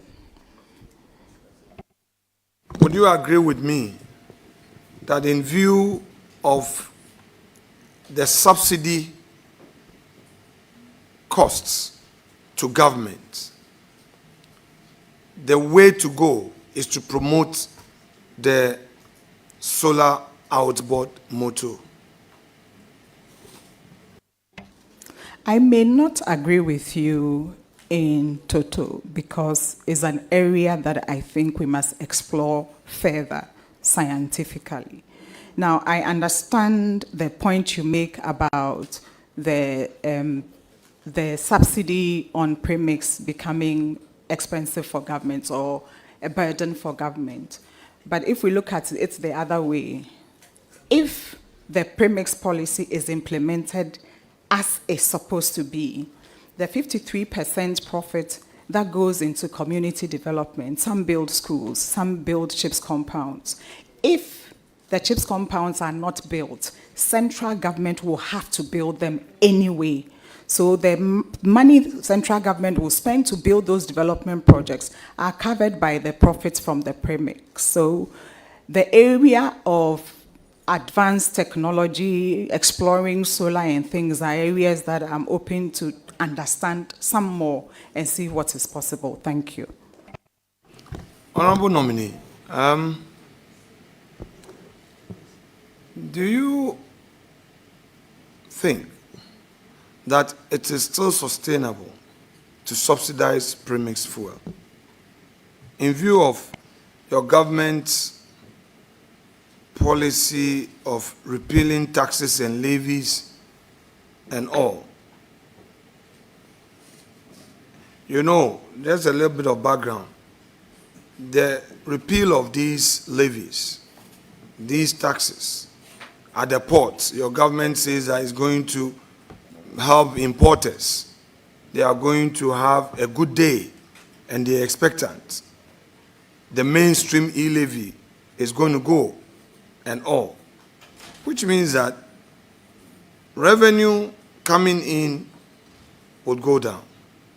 At the same time, you are going to subsidize premix fuel, and you are a bit hesitant on technology because you think that you have to hasten slowly and all. Do you think that this premix subsidy business is sustainable and that your fisher folks will have these on time? Yes, Mr. Chairman. Thank you. There came a time that this premix fuel had to be colored. They dropped some color in it so that people will not smuggle it. Were you aware at the time they were having this challenge? Yes, Mr. Chairman. Do you intend to repeat the same strategy to stop the smuggling? Mr. Chairman, when I get there, I will explore and find the best means of getting things done properly. Thank you very much.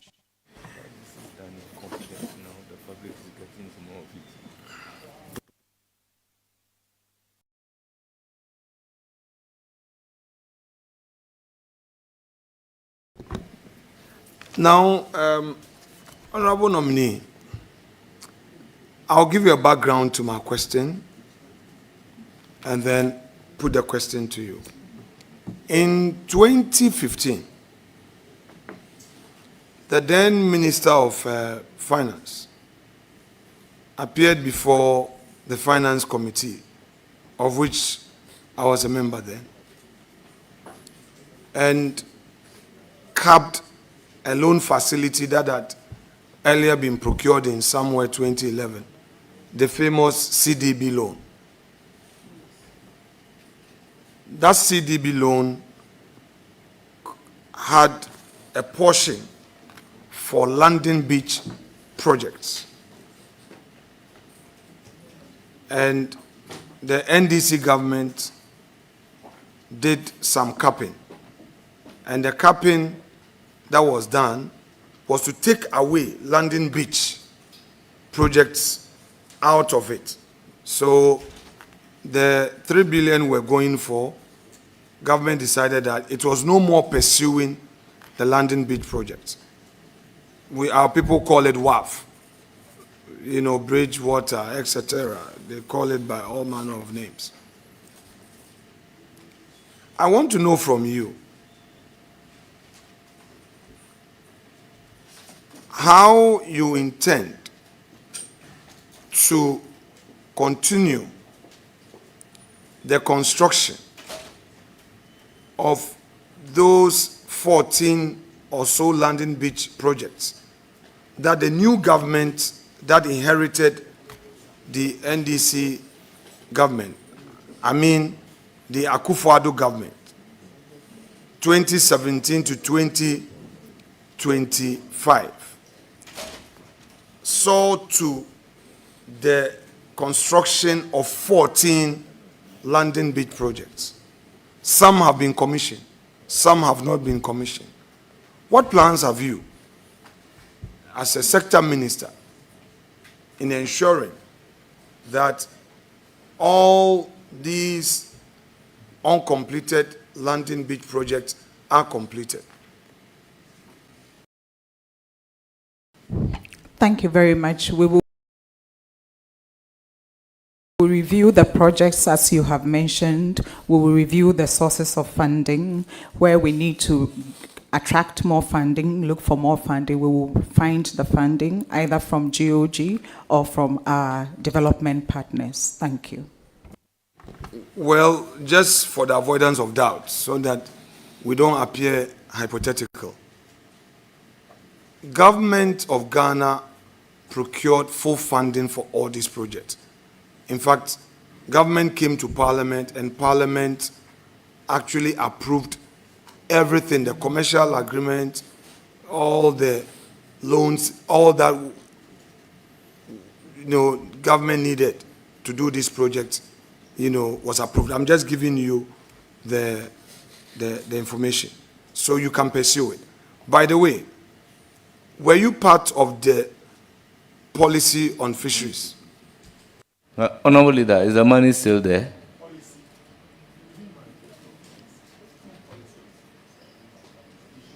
The money, is it still there?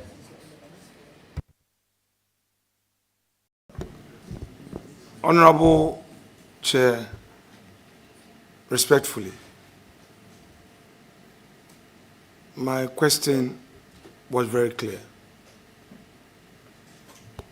We must not have give and take at the head of the table. Government approved a loan. This was a structured facility.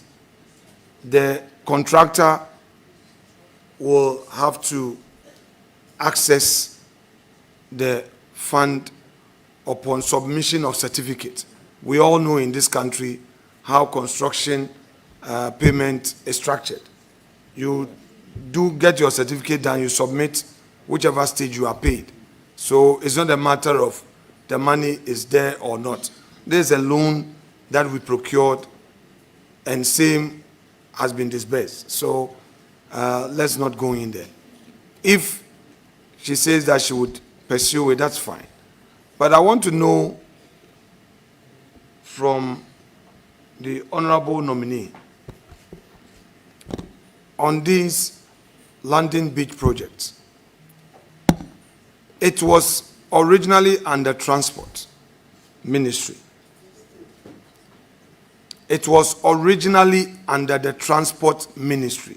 There is a new government with its own policy initiatives. Would you be happy to pursue getting the facility and the supervision of these landing beach projects under your ministry? I think this would be a matter for cabinet discussion. Now, the NDC manifesto, the policy on fisheries, were you part of the enactment?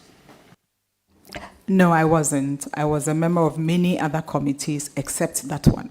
Thank you. So, by the way, do you have the manifesto with you? I do not have a copy, but I have what we said in the manifesto under fisheries here. Share with us Okay. the specifics. Okay. So we said that we will collaborate with landing beach committees and leverage technologies to combat corruption in the distribution of the premixed fuel. We will establish a Blue Economy Commission to sustainably harness and regulate our marine and freshwater resources. The first point. The first point. Collaborate with landing beach committees, 350 of them, and leverage technologies to combat corruption in the distribution of the premixed fuel. That is a policy. Yes. I And see. that relates to the automation and other things that we will come out with. What I want to know is that what you've just read to the committee, is that the policy? It is what we said we would do, out of which, yes, policy statements can clearly emanate from that. Yes. I'm telling you, reading verbatim to you, what, Mr. Chairman, what the NDC manifesto said we would do under fisheries and aquaculture. So that is one. Thank you, Mr. Chairman. My question is that what you just read out to us, is that a policy? That was my question, respectfully. Yes. Please proceed. If that is your policy, proceed. The next one is establish a Blue Economy Commission to sustainably harness and regulate our marine and freshwater resources. The next one is to enhance aquaculture through improved fish genetics, commercial fingerling production, strengthened quality assurance, and disease control. Let's stay there. Let's stay there. So on this third one, how do you hope to implement this? As we know, aquaculture is extremely important since fisheries provide 60% of protein for Ghanaians, but our marine and inland fish resources are depleting. So we need to enhance aquaculture. Currently, we have, I think we have only 6 or so large aquaculture,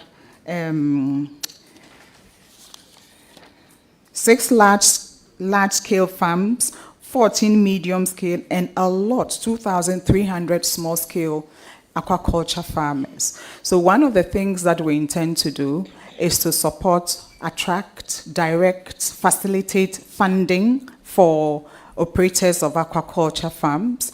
Also, one of the very expensive things that affects aquaculture is the feed, because the inputs into feed are imported, and it makes the feed very, very expensive. So linked to and in collaboration with the Ministry of Agriculture, we will look at how to produce, especially maize and soya bean in Ghana, just for the aquaculture subsector of fisheries.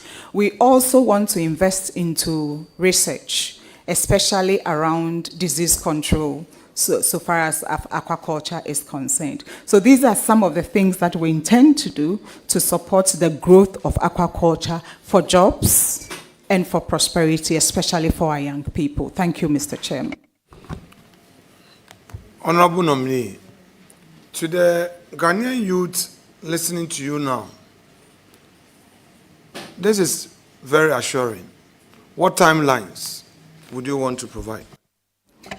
Mr. Chairman, if it pleases the House and I'm approved, and it pleases the President to keep me for 4 years, I have 4 years under the President's instruction and direction to implement this. But when I get to the office, then I'll work out the timelines, because I cannot be saying things that I do not have the concrete facts for. Thank you. Will 3 months be enough for you to work out the timelines? 3 months to work out timeline. Yes, please. That's fair. Now, you know the poverty levels along our coast. How do you look forward to creating opportunities for women in the area of fishing? Thank you very much. As we all know, women really dominate the fisheries sector. Men own canoes. Some women own canoes as well, but men go fishing, and when they bring the produce, it's the women who take over. They process the fish into the different smoked fish, fried fish, what have you. And sometimes they are faced with the problem of capital funding. And so, linked with the establishment of the Women's Development Bank, we are hoping that small loans will be given to the women, the fishmongers, so they improve their work. We are also looking at processing centers. Even in the area of aquaculture, we are looking at perhaps big investment in creating aquaculture farms where there's cold storage, where there's cold vans, where there's easy market. You bring suppliers and buyers together. All of those things are important. Now, one other thing that's extremely important to support women who are into fishing, fishmongers, is actual markets, physical markets. So in my constituency, for example, Shamar constituency, there's Biposu markets there. And every Tuesday and Friday, they bring their produce there. But the markets needs to be rebuilt, like we did Kejetia Market. So if we did that, lots of the women also take their fish to Techiman, for example. So if Techiman markets are rebuilt and things like that, then we are supporting the women so that they become economically much more empowered than they are now, and they support socially as well. Thank you, Mr. Chairman. Chairman, I shall bring my questions to an end at this point, and wish the nominee very well. Thank you very much indeed. I will now give the floor to Honorable Patrick Bowman.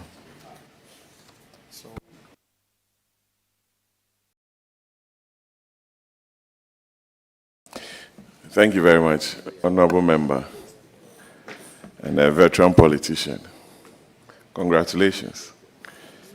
I want us to go to the European Union's ban on Ghana.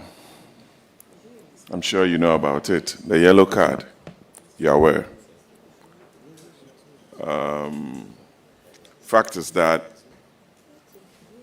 this ban came about as a result of the illegal, unreported, and unregulated, that's IEU, that's using vessels on the high seas to do some transportation, which is $1 billion business.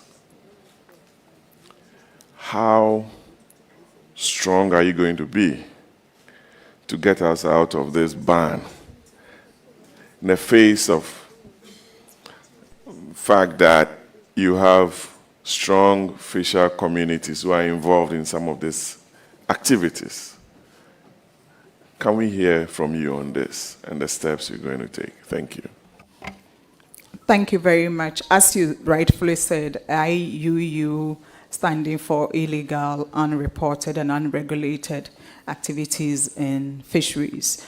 have earned Ghana a yellow card. Now, EU outlined a number of things that need to be sorted out so that the yellow card will be lifted. It is my understanding that those activities have begun, one of which is to review the law on fisheries, Act 625, and apparently a bill was even brought to the last parliament. As it is now, the bill probably has to be withdrawn and reworked. In the Act 625, the law is quite quiet on inland fisheries and aquaculture. And so I'm told by the Ministry of Fisheries that work has already begun in correcting those things that EU raised. That is one, the law. And then was something they call Minister's Directive. So steps are already underway, and I pledge to move very quickly on addressing the issues to make EU take off the yellow card from Ghana. Because you see, the yellow card is affecting especially the industrial fishers who catch and export tuna, and which brings in a lot of money, nearly $400 million or so to Ghana. So we have to do the right things so that the trade will go on and the foreign exchange too will come. Thank you, Mr. Chair. Honorable, we have about 550 kilometers of coastline from Aflao to Alubo. We also have a lot of river bodies. You and I know that the river bodies, most of them have been contaminated by illegal activities. Legal mining, mercury, and all those chemicals have been used to the extent that fish from those rivers that we revere so much cannot be eaten. We cannot get the number of fish stock that we used to. What are some of the strategies your ministry is going to put in place, especially with mining in the river bodies, which will be under your control?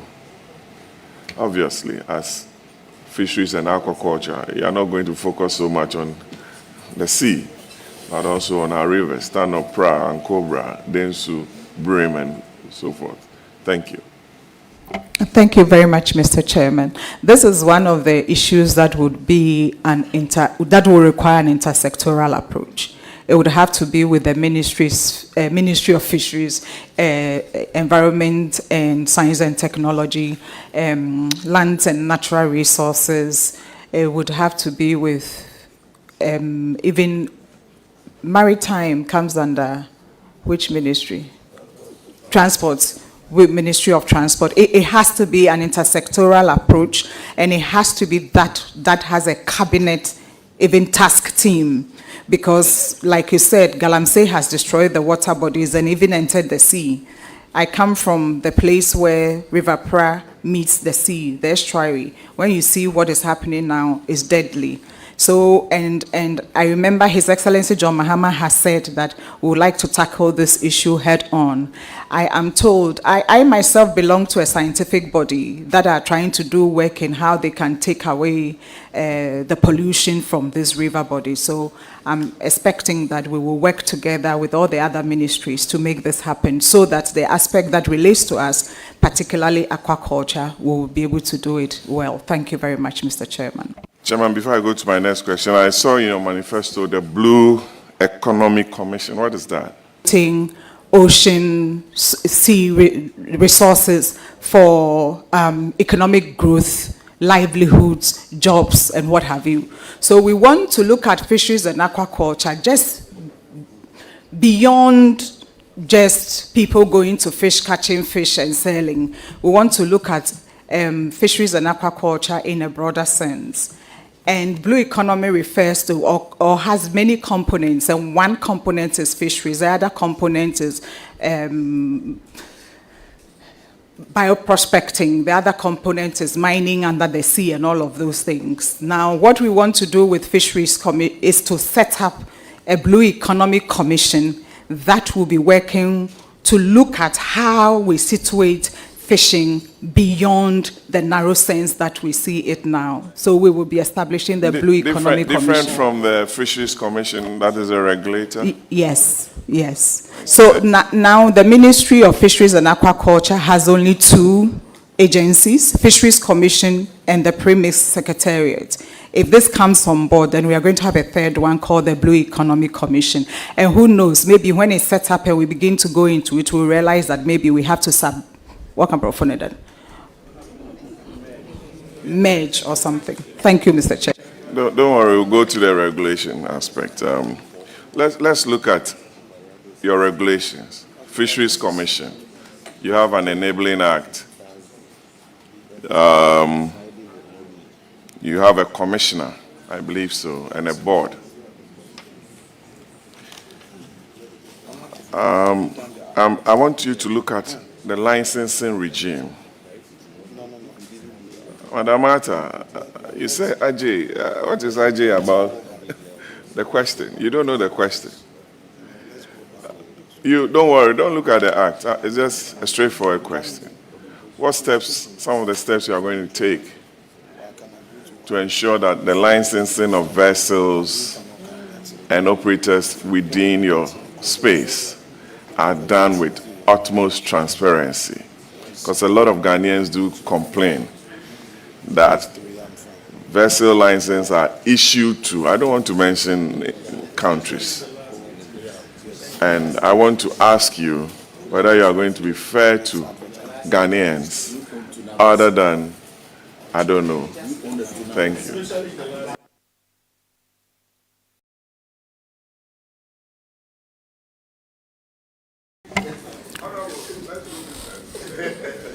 Mr. Chairman, I think the four gentlemen to my left have answered the question for me. Thank you very much.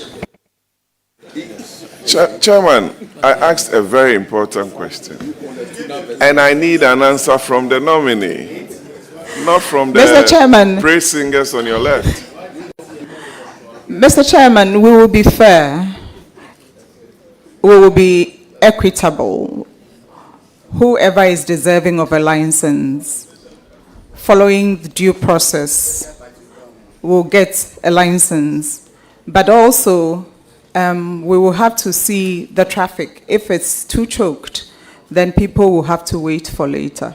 Thank you very much, Mr. Chair. Thank you. Honorable Arthur, let's do two more and I'm sure you'll be discharged. Let's look at safety. Our children at fish landing sites, river bodies, not going to school. Come on. We've come a long way as a country. We need to get all our kids in school. I'm sure if you go to Abuesi or Abuadze in your area, I know that. Because I did my national service around you, Dabuasi, in 1993, many years ago. So I know your area very, very well.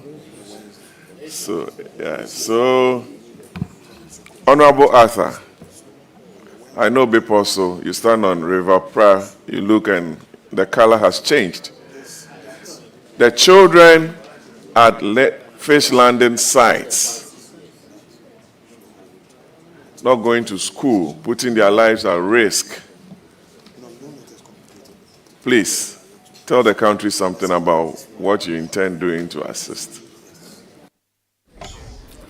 Thank you very much.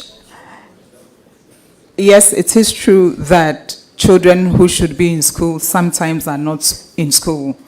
But it is also a fact that quite a decent number of them go to school. But there are issues relating to education that as a nation we have to look at. When the classroom blocks are not enough, when a classroom that should take 25 takes 100, when one teacher is teaching 5 subjects, then it is difficult to have control over the kids, and the kids run away. When our education curriculum is not structured around what the kids know and do, then they lose interest. So this requires a comprehensive, holistic approach to getting our children who should be in school to be in school. The kid watches his mother, who has never been to school, smoke fish. The woman who has never been to school knows that if she puts a certain quantity of firewood under a tall stack of fish, they all cook at the same time, not one is burnt. The physicists tell me that is thermodynamics. Why is it that the kid is learning about in school, in physics, and not learning what he or she sees his or her mother do every day and every time? So there are things that we must do to make education interesting for those kids to go to school and stay in school. Also, we have to do scholarship schemes to get them to stay in school and be interested in school. And therefore, I am saying to the whole of Ghana that we will be extremely creative. We will work with different models in different parts of the communities in the coastal districts to get our children interested in school, go to school, and stay in school. Thank you very much, Mr. Chairman. Thank you. A very good answer. Honorable Arthur, my last question. Very last question. I promise you. I know you to be a firebrand politician. I saw you during the launch of the Reform Party in Legon. A very long time ago. Yes. Then you reformed and you've reformed and you are here.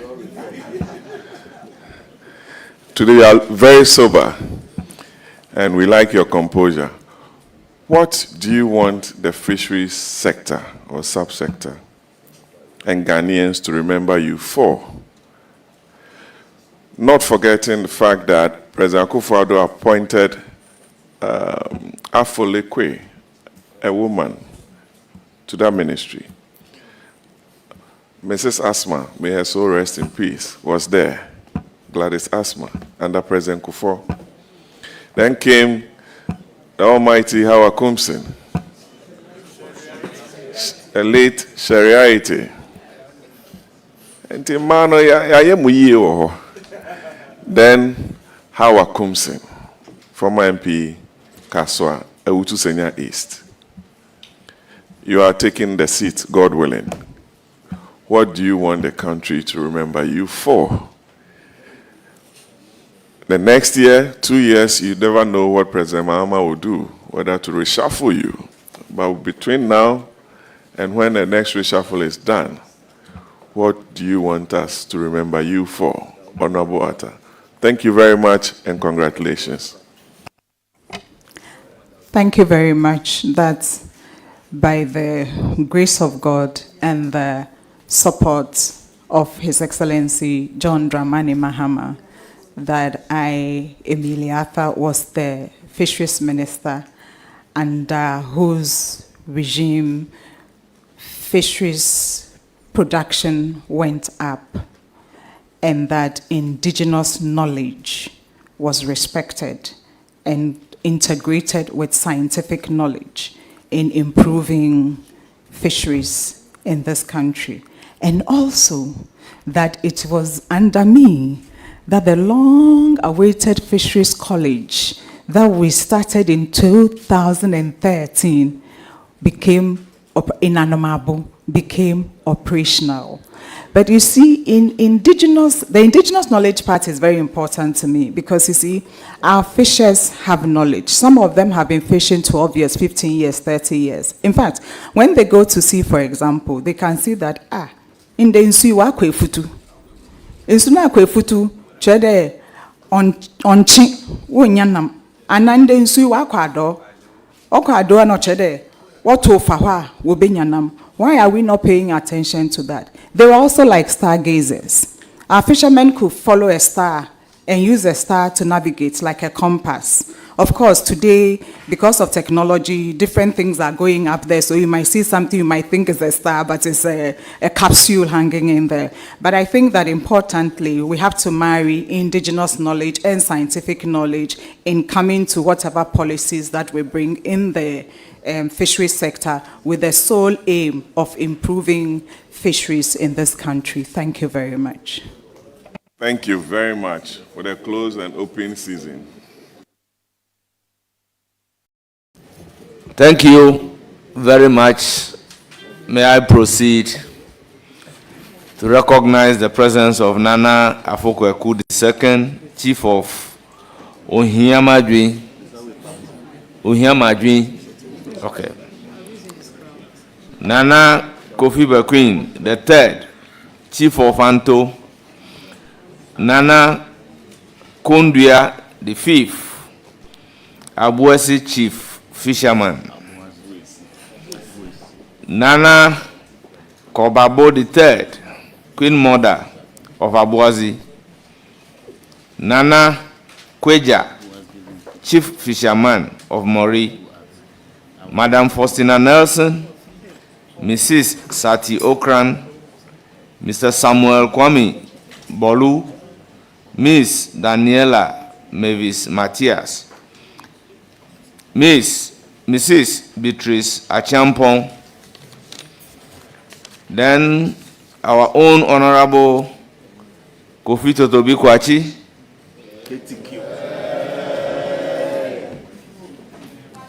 Isaac Patterson Eshen,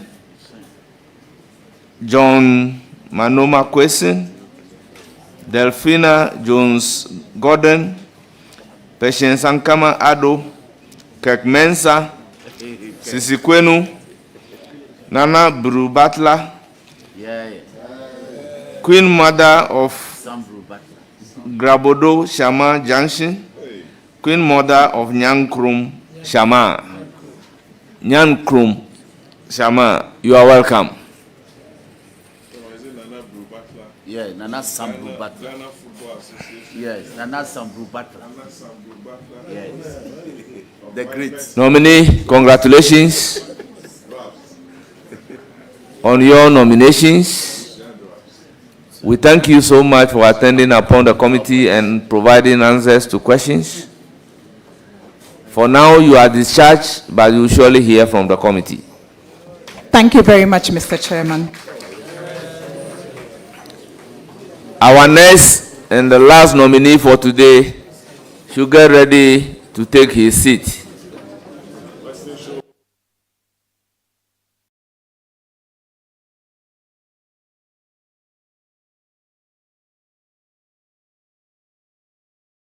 Of power, adding to your options, knowing that quality and standard remains intact, and our content, which is accepted as truth and accuracy every day, is accessible on the go. Access your favorite daily graphic and our weeklies, The Mirror, Graphic Business, Graphic Showbiz, Junior Graphic, and Graphic Sports on Graphic News Plus app. It's the digital replicas of our work. Download Graphic News Plus app on the Google Play Store, Apple App Store, and available on www.graphicnewsplus.com as you remain abreast of and keep pace with on-the-minute news updates on the go. Home sweet home. Welcome family and friends. Choose the bundle that best works for you from as low as 10 Ghana cedis weekly for unlimited access to all publications. Graphic, truth and accuracy every day.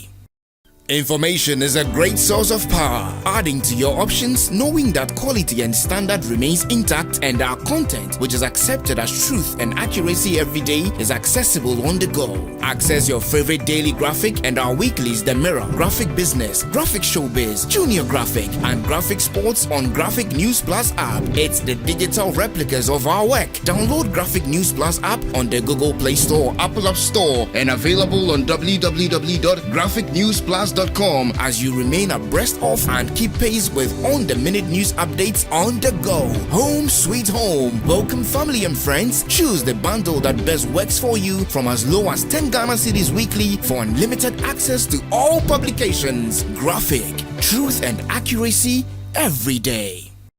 Information is a great source of power, adding to your options, knowing that quality and standard remains intact, and our content, which is accepted as truth and accuracy every day, is accessible on the go. Access your favorite daily graphic and our weeklies, The Mirror, Graphic Business, Graphic Showbiz, Junior Graphic, and Graphic Sports on Graphic News Plus app. It's the digital replicas of our work. Download Graphic News Plus app on the Google Play Store, Apple App Store, and available on www.graphicnewsplus.com GraficNewsPlus.com as you remain abreast of and keep pace with on-the-minute news updates on the go. Home sweet home. Welcome family and friends. Choose the bundle that best works for you from as low as 10 Ghana cedis weekly for unlimited access to all publications. Graphic, truth and accuracy every day. Information is a great source of power, adding to your options, knowing that quality and standard remains intact and our content, which is accepted as truth and accuracy every day, is accessible on the go. Access your favorite daily graphic and our weeklies The Mirror, Graphic Business, Graphic Showbiz, Junior Graphic, and Graphic Sports on Graphic News Plus app. It's the digital replicas of our work. Download Graphic News Plus app on the Google Play Store, Apple App Store, and available on www.graphicnewsplus.com as you remain abreast of and keep pace with on-the-minute news updates on the go. Home sweet home. Welcome family and friends. Choose the bundle that best works for you from as low as 10 Ghana cedis weekly for unlimited access to all publications. Graphic, truth and accuracy every day. Information is a great source of power, adding to your options, knowing that quality and standard remains intact and our content, which is accepted as truth and accuracy every day, is accessible on the go. Access your favorite daily graphic and our weeklies The Mirror, Graphic Business, Graphic Showbiz, Junior Graphic, and Graphic Sports on Graphic News Plus app. It's the digital replicas of our work. Download Graphic News Plus app on the Google Play Store, Apple App Store, and available on www.graphicnewsplus.com as you remain abreast of and keep pace with on-the-minute news updates on the go. Home sweet home. Welcome family and friends. Choose the bundle that best works for you from as low as 10 Ghana cedis weekly for unlimited access to all publications. Graphic, truth and accuracy every day.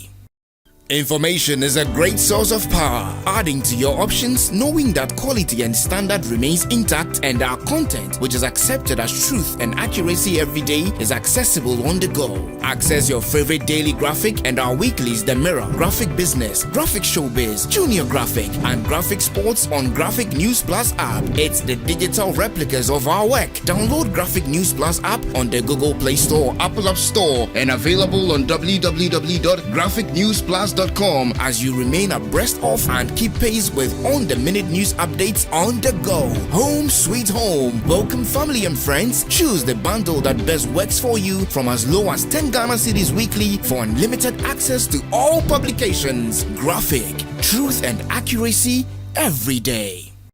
Information is a great source of power, adding to your options, knowing that quality and standard remains intact and our content, which is accepted as truth and accuracy every day, is accessible on the go. Access your favorite daily graphic and our weeklies The Mirror, Graphic Business, Graphic Showbiz, Junior Graphic, and Graphic Sports on Graphic News Plus app. It's the digital replicas of our work. Download Graphic News Plus app on the Google Play Store, Apple App Store, and available on www.graphicnewsplus.com as you remain abreast of and keep pace with on-the-minute news updates on the go. Home sweet home. Welcome family and friends. Choose the bundle that best works for you from as low as 10 Ghana cedis weekly for unlimited access to all publications. Graphic, truth and accuracy every day.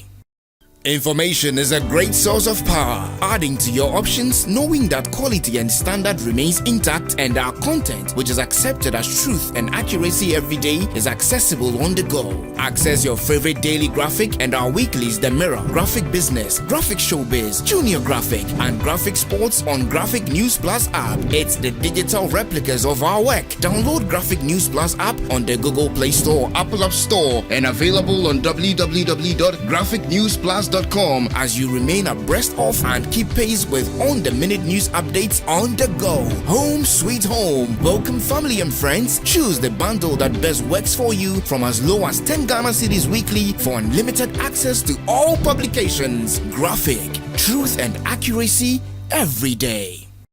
Information is a great source of power, adding to your options, knowing that quality and standard remains intact, and our content, which is accepted as truth and accuracy every day, is accessible on the go. Access your favorite daily graphic and our weeklies The Mirror, Graphic Business, Graphic Showbiz, Junior Graphic, and Graphic Sports on Graphic News Plus app. It's the digital replicas of our work. Download Graphic News Plus app on the Google Play Store, Apple App Store, and available on www.graphicnewsplus.com as you remain abreast of and keep pace with on-the-minute news updates on the go. Home sweet home. Welcome family and friends. Choose the bundle that best works for you from as low as 10 Ghana cedis weekly for unlimited access to all publications. Graphic, truth and accuracy every day.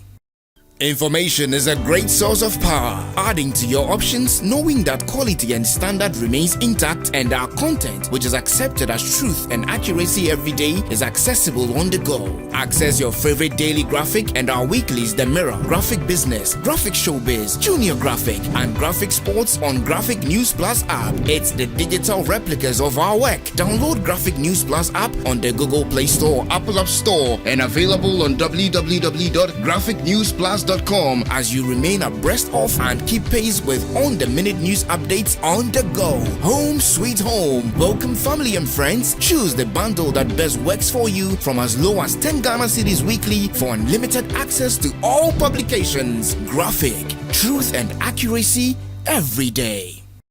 Information is a great source of power, adding to your options, knowing that quality and standard remains intact, and our content, which is accepted as truth and accuracy every day, is accessible on the go. Access your favorite daily graphic and our weeklies The Mirror, Graphic Business, Graphic Showbiz, Junior Graphic, and Graphic Sports on Graphic News Plus app. It's the digital replicas of our work. Download Graphic News Plus app on the Google Play Store, Apple App Store, and available on www.graphicnewsplus.com as you remain abreast of and keep pace with on-the-minute news updates on the go. Home sweet home. Welcome family and friends. Choose the bundle that best works for you from as low as 10 Ghana cedis weekly for unlimited access to all publications. Graphic, truth and accuracy every day.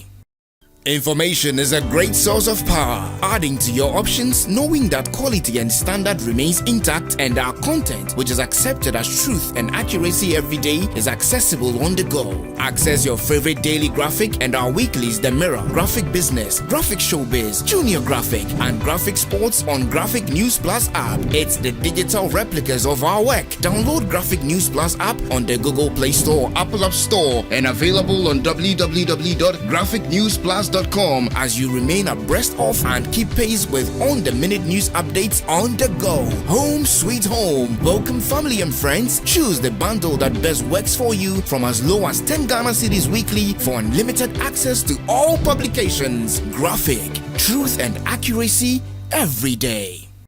Information is a great source of power, adding to your options, knowing that quality and standard remains intact, and our content, which is accepted as truth and accuracy every day, is accessible on the go. Access your favorite daily graphic and our weeklies The Mirror, Graphic Business, Graphic Showbiz, Junior Graphic, and Graphic Sports on Graphic News Plus app. It's the digital replicas of our work. Download Graphic News Plus app on the Google Play Store, Apple App Store, and available on www.graphicnewsplus.com as you remain abreast of and keep pace with on-the-minute news updates on the go. Home sweet home. Welcome family and friends. Choose the bundle that best works for you from as low as 10 Ghana cedis weekly for unlimited access to all publications. Graphic, truth and accuracy every day.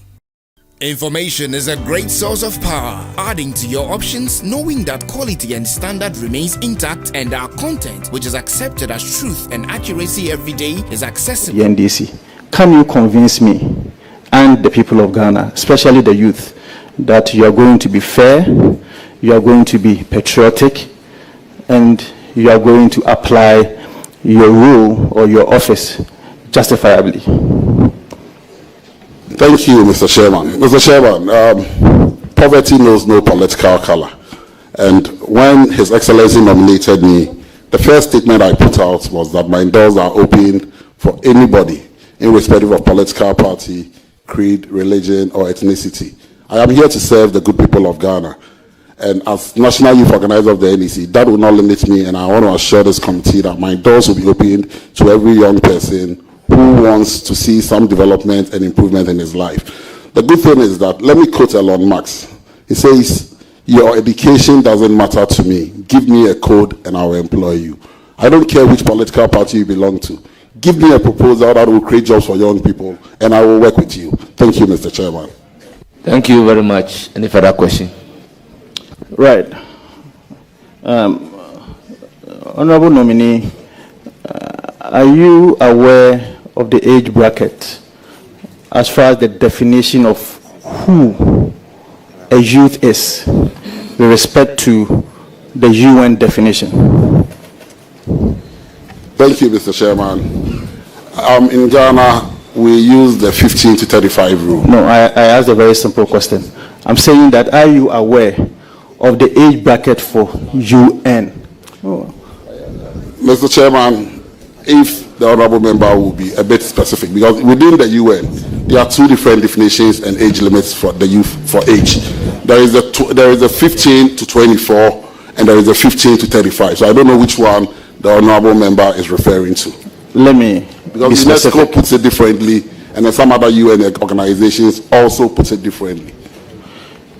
United Nations has a definition for the youth bracket to be from 15 to 24. That is for UNESCO. That's okay. The AU Charter also defines the youth bracket to be from 15 to 29. The National Youth Policy of Ghana also defines the youth bracket to be from 15 to 35. That's also correct. In the event that you have an opportunity to review the National Youth Policy, would you want to have our definition to be in consonance with what the UNESCO and the AU Charter is? Thank you, Mr. Chairman.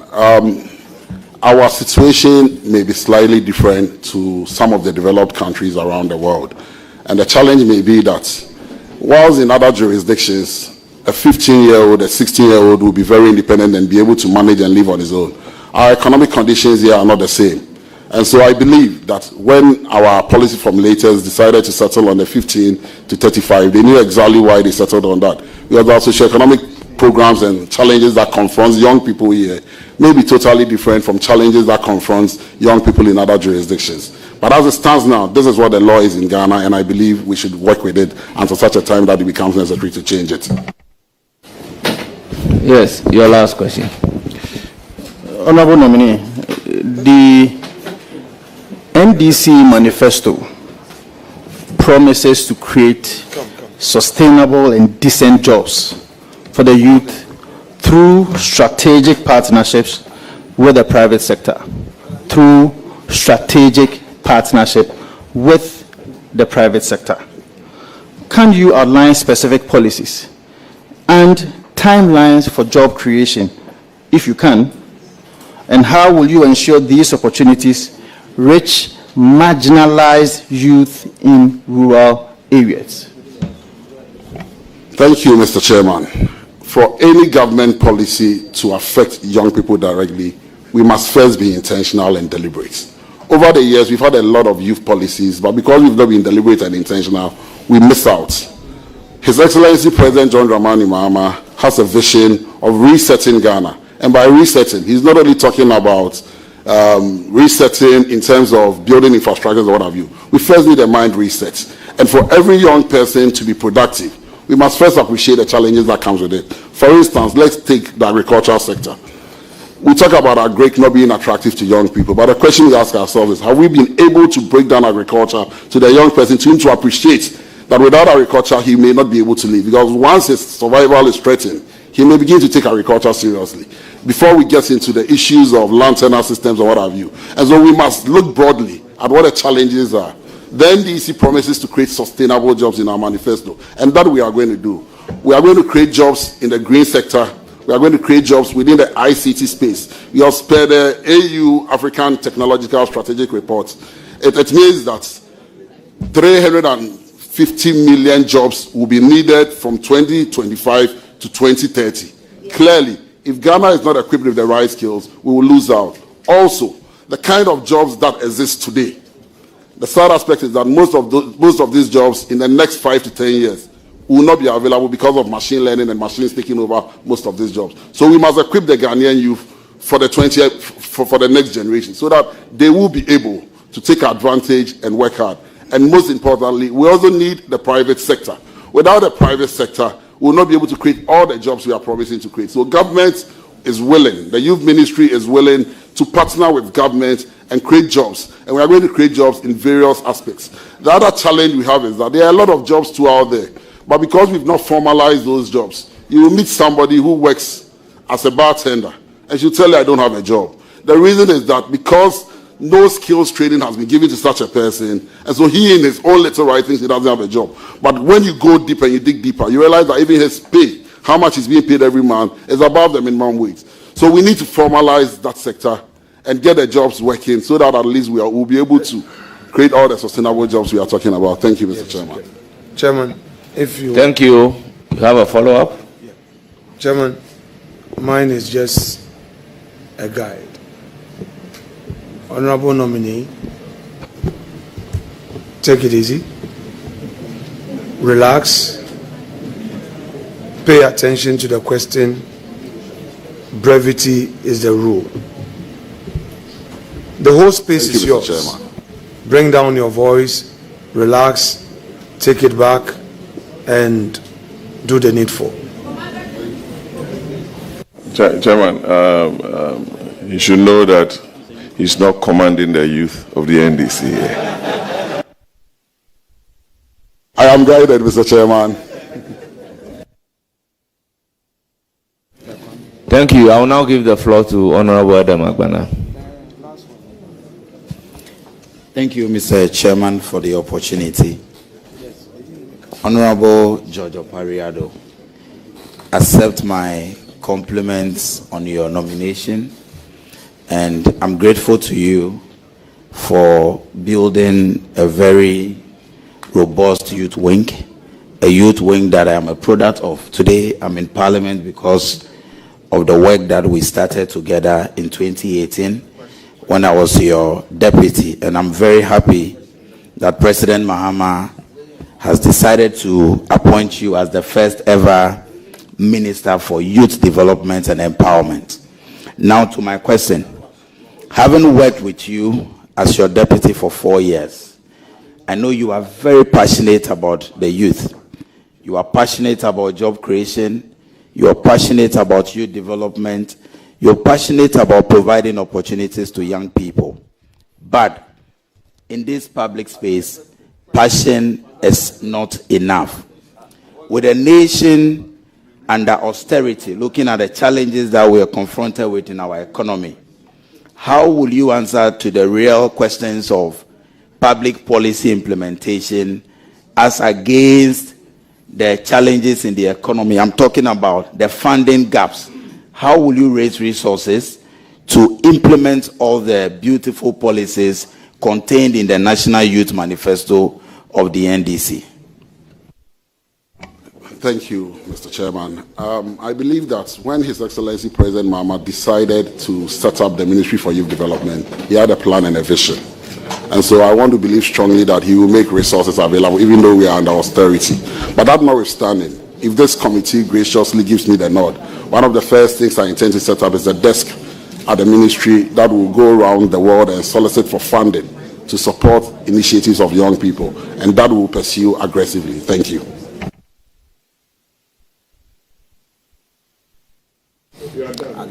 Any more question?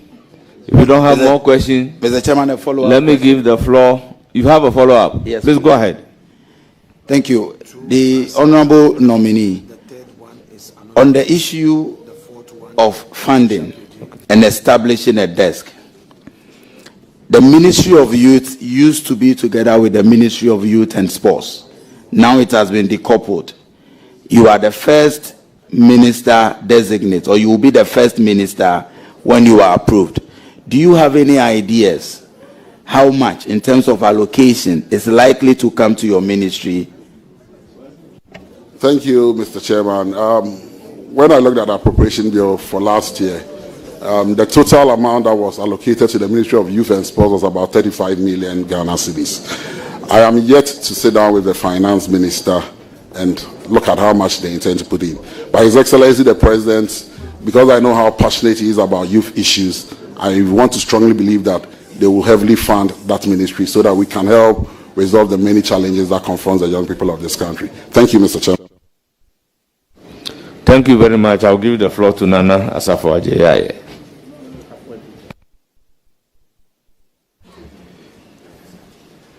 Thank you, Mr. Speaker. I'm grateful for the opportunity. Mr. Chairman, I'm grateful for the opportunity. Let me first and foremost commend the commander of the Youth Army of the NDC. And I want to also congratulate you for your nomination. It's important. My first question, I want to know or understand what your scope of work or what your ministry would be about, because it's a novelty. Normally we've had the Ministry of Youth and Sports together. Now it's been separated. So what will be your scope of work? Thank you, Mr. Chairman. Mr. Chairman, let's look at this scenario. Football is played by 22 players, or it's played between 11 players on both sides. Over the years, our focus as a country has been on the leather ball. The leather ball representing the Ministry of Sports. And then the human beings that play the game, that is the soccer ball, have been left idle. We have not paid deliberate attention to the human beings that make us enjoy the game.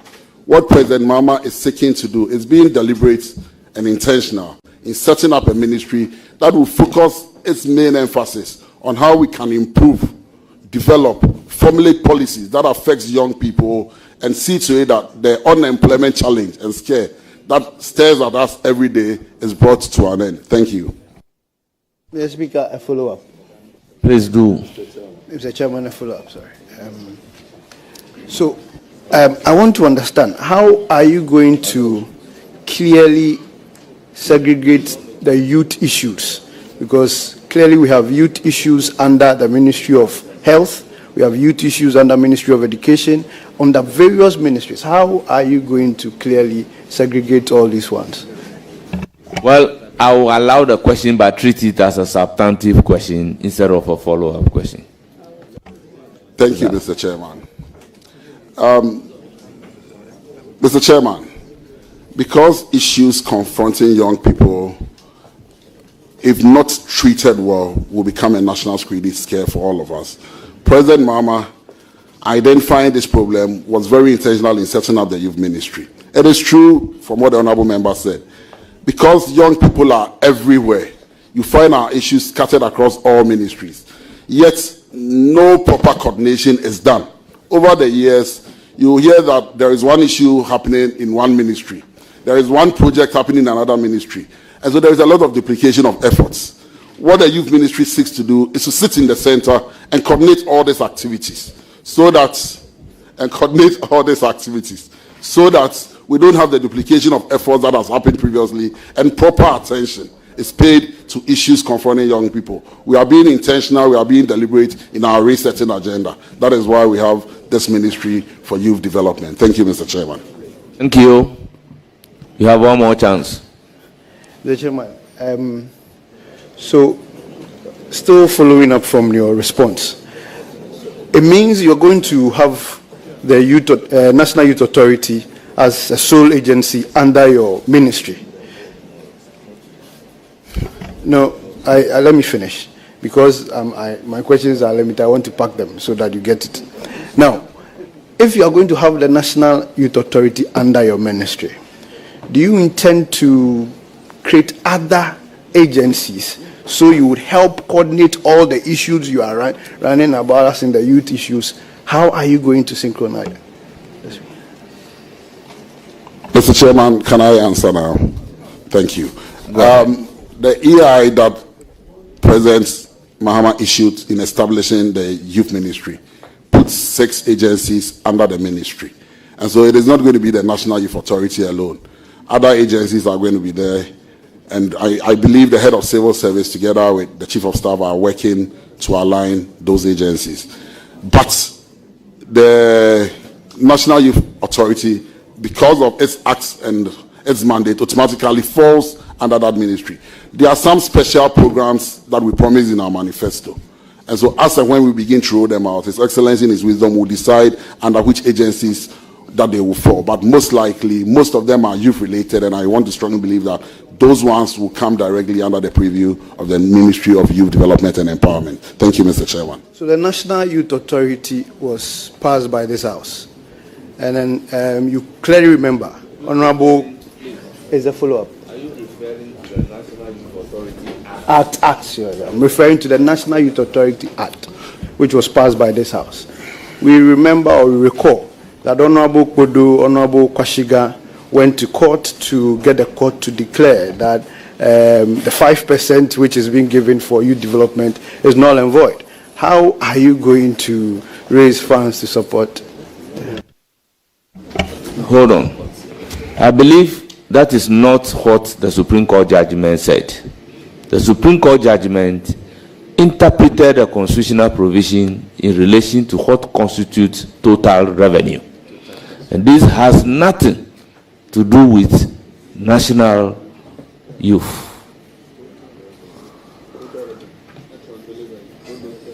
That's what the decision says in the case of Odo and Koshiga versus Attorney General. So please, if you have another question, proceed to answer. Proceed to ask. Mr. Chairman, the NDC ran several campaigns, and then under your time, I mean, I heard you on radio talking about 133 formula, 101, 102. Can you explain it clearly to the House? Mr. Chairman, I didn't run any commentary on 1001. If you can be very specific, I'll be able to give you an answer. But from what you are saying, I don't know which ones you are referring to, because we ran a few adverts and we had a few formulas. But well, Honorable Nominee, you are not entitled to ask questions. Once you say you did not say that, okay, we take that for an answer. Thank you, Mr. I will now proceed to give the floor to Nana Osei Adjei.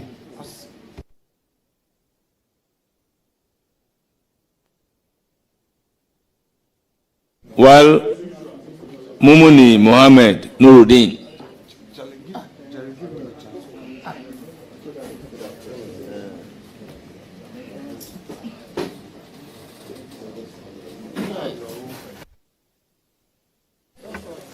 Thank you very much, Mr. Chairman. Mr. Nominee, congratulations. And I want to find out from you, a lot of your party youth went on rampage after the 2024 elections. What do you have to tell them? An example. Please, hold it. Order. I will give you the evidence. Order. Honorable members, let's have some order. And you watch national television. Honorable Nuruddin. Mr. Chairman. If you have the evidence that something happened, Mr. Chairman, and such a thing is coming from the people identified to be NDC youth, please table it for consideration. Mr. Chairman, I will forward to the committee after this. In North-East region. Ask another question. Mr. Nominee, some youths, an example, in the North-East region. Allegedly. In the North-East region, right after the election, the Regional Coordinating Council was locked by some youth of the NDC. I want to find out from you. Can you proceed to ask another question? Okay. Honorable Nuruddin, ask another question. Mr. Chairman. Order. Please, order. I will not be Please, order. I will not be scared. Honorable member, let there be some order. I don't want to be mentioning names. Please ask another question. Okay, thank you very much, Mr. Chairman. Mr. Nominee. Let me help you.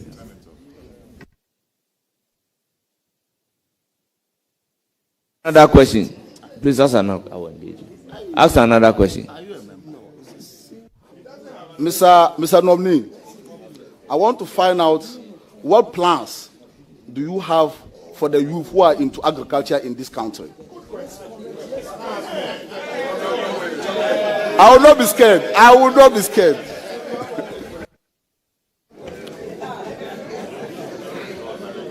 Please proceed to answer. Thank you. Thank you, Mr. Chairman. Agriculture is the backbone of every economy. And as such, His Excellency President Mama has a vision for young people who want to venture into agriculture.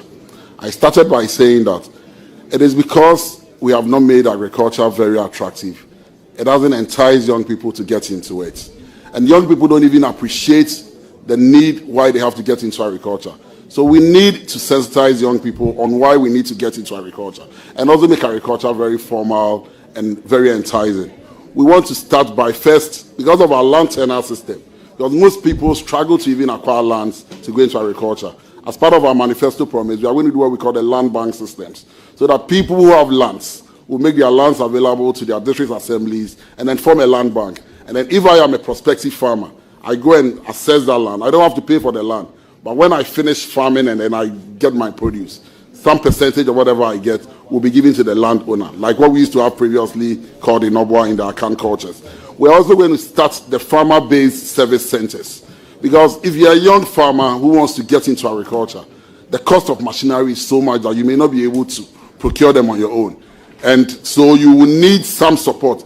Government wants to set up the district mechanization centers or the farming-based centers and procure these equipments, put them at the disposal of the assemblies, and then young people who want to venture into farming can go and have access to it, rent them at very reduced prices, and then they can use it to get into agriculture.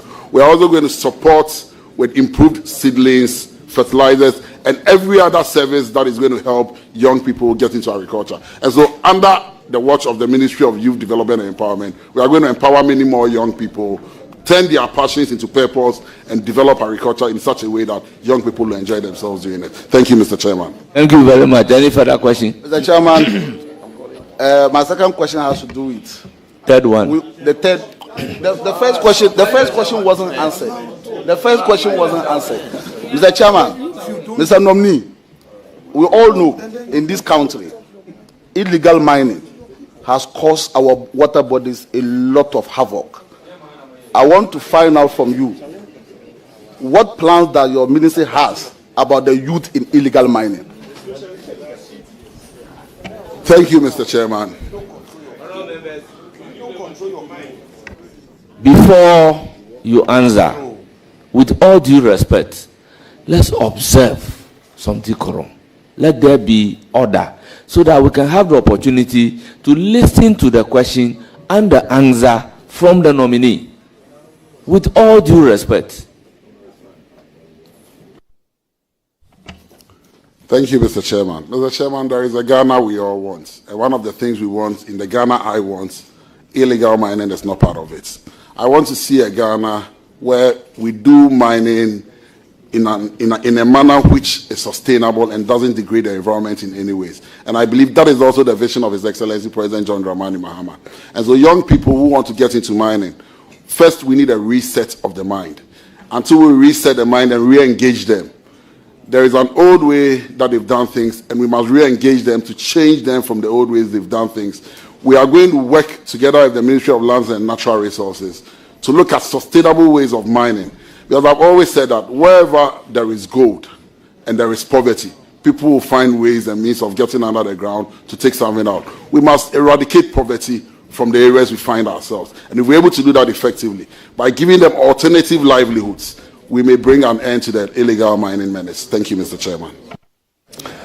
Thank you very much. I will now call on Yusuf, former Minister for Actual Youth and Thank you so much, Mr. Chairman. Mr. Chairman, first of all, I want to congratulate the nominee for his appointment, especially being the first minister for youth development, standing alone, because previously we have Minister for Youth and Sports in the various regimes. So I want to congratulate you. Mr. Nominee, my question to you is that His Excellency Nana Addo Dankwa Akufo-Addo's administration launched a 10-year youth policy and also its implementation plan. Given that this policy is at the early stage and you are taking over, what do you have to make sure that you implement this youth policy, and how do you intend to address the challenges that may come during the rollout of its implementation? Thank you. Thank you, Mr. Chairman. I have met the authorities at the NYA, and I've taken a brief from them. I intend to work with them on what they have started. I've looked at the policy, and I think it's laudable. You don't need to reinvent the wheel when there is something already in motion. And so we'll work with them. The good news is that President Mahama has put issues of youth at the center of his government. And so whatever the challenges are, I'm very rest assured I'll get the needed support from Cabinet to make sure we pursue it and make sure the action plan and the policy framework works effectively. Thank you, Mr. Chairman. Any further question? Yes, Mr. Chairman. Mr. Chairman, His Excellency Nana Addo Dankwa Akufo-Addo roll out a lot of youth initiatives. And these initiatives, like the National Entrepreneurship and Innovation Plan, you have the Youth Start program, you have the YEA, you have National Service, you have National Youth Authority. We have various youth initiatives in most of the ministries, like youth in agriculture. How do you intend to coordinate all these things to avoid duplication? Because every year during budget, most of these ministries will come with budgets for youth programs. If you even take the Ministry of Lands, for example, Lands and Natural Resources, the Alternative Livelihood Program was also a budget separate.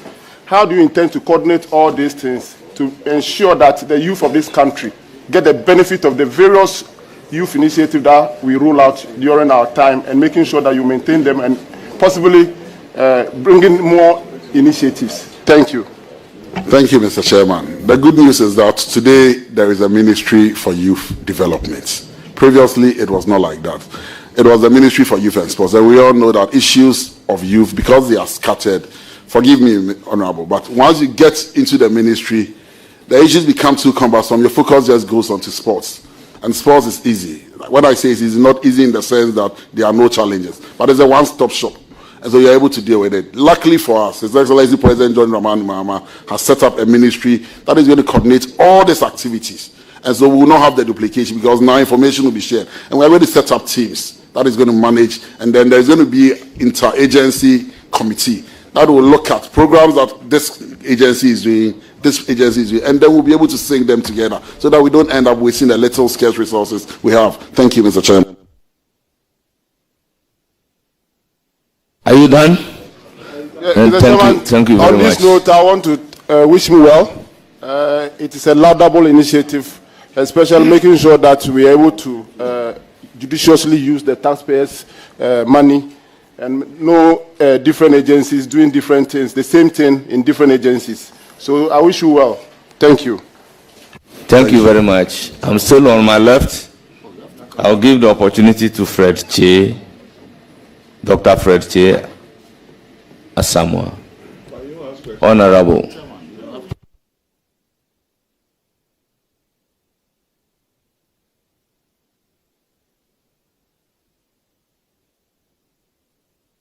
Doc, you have the floor. Honorable Chair, thank you for the opportunity. But first, let me congratulate my junior brother for his nomination. Honorable Chair, first, can the nominee tell us the agencies that are going to be, I know it's been repeated, but I want to ask him to tell us the agencies that are going to be under his ministry. Thank you, Mr. Chairman. The Youth Employment Agency, the National Youth Authority, the National Service Secretariat, the National Entrepreneurship and Innovation Program, which is not an agency yet, but then before you left, there was an act that was being worked on, and so I hope the act will get passed when we take charge. MASLOC, and then the Scholarship Secretariat. Thank you, Mr. Chairman. Mr. Chair, my next question will be, which of these agencies will you recommend to His Excellency the President to merge due to the duplication that is seemingly existing in terms of the functions. As a minister for the youth ministry, which of these agencies will you recommend that we merge? Thank you, Mr. Chairman. It's early days yet. I believe when I take over as minister, I'll have a proper brief from the various agencies, and then we'll be able to look at it and decide which ones we need to merge and which ones we need to keep. Thank you, Mr. Chairman. Please, order. Please, order. Honorable Chair, the OECD projects that in 26 years, the working population is likely to double in Africa. That means that 1 out of each working population will be found in Africa. Then also we know we have what we call not in education, not in employment, or not in training. With you at the youth ministry, how are you going to ensure that you can work with the Ministry of Education to make sure that we prepare our youth to meet this challenge, taking into consideration what we call needs, and also looking at the fact that the working population in Africa is going to double, and also considering the unemployment rate of our current youth in Ghana? Thank you, Mr. Chairman. I believe that's the last question. That's why it's convoluted. Listen to the answer first before you decide whether you have a follow-up or not. Because the follow-up must strictly flow from the answer. Thank you, Mr. Chairman. Our challenge is not just the working class increasing. Our challenge is that there will be no jobs for us or for our population because of the issues of IT and machine learning. And so we need to prepare our youth towards that. By 2030, there will be 230 million jobs that will be needed in the IT space. And that is why His Excellency President Mahama is talking about training 1 million coders. It may sound audacious, but even 1 million coders for the 4 years will not be enough for us to meet the challenges that lies ahead of us. We need to build capacities of our young people.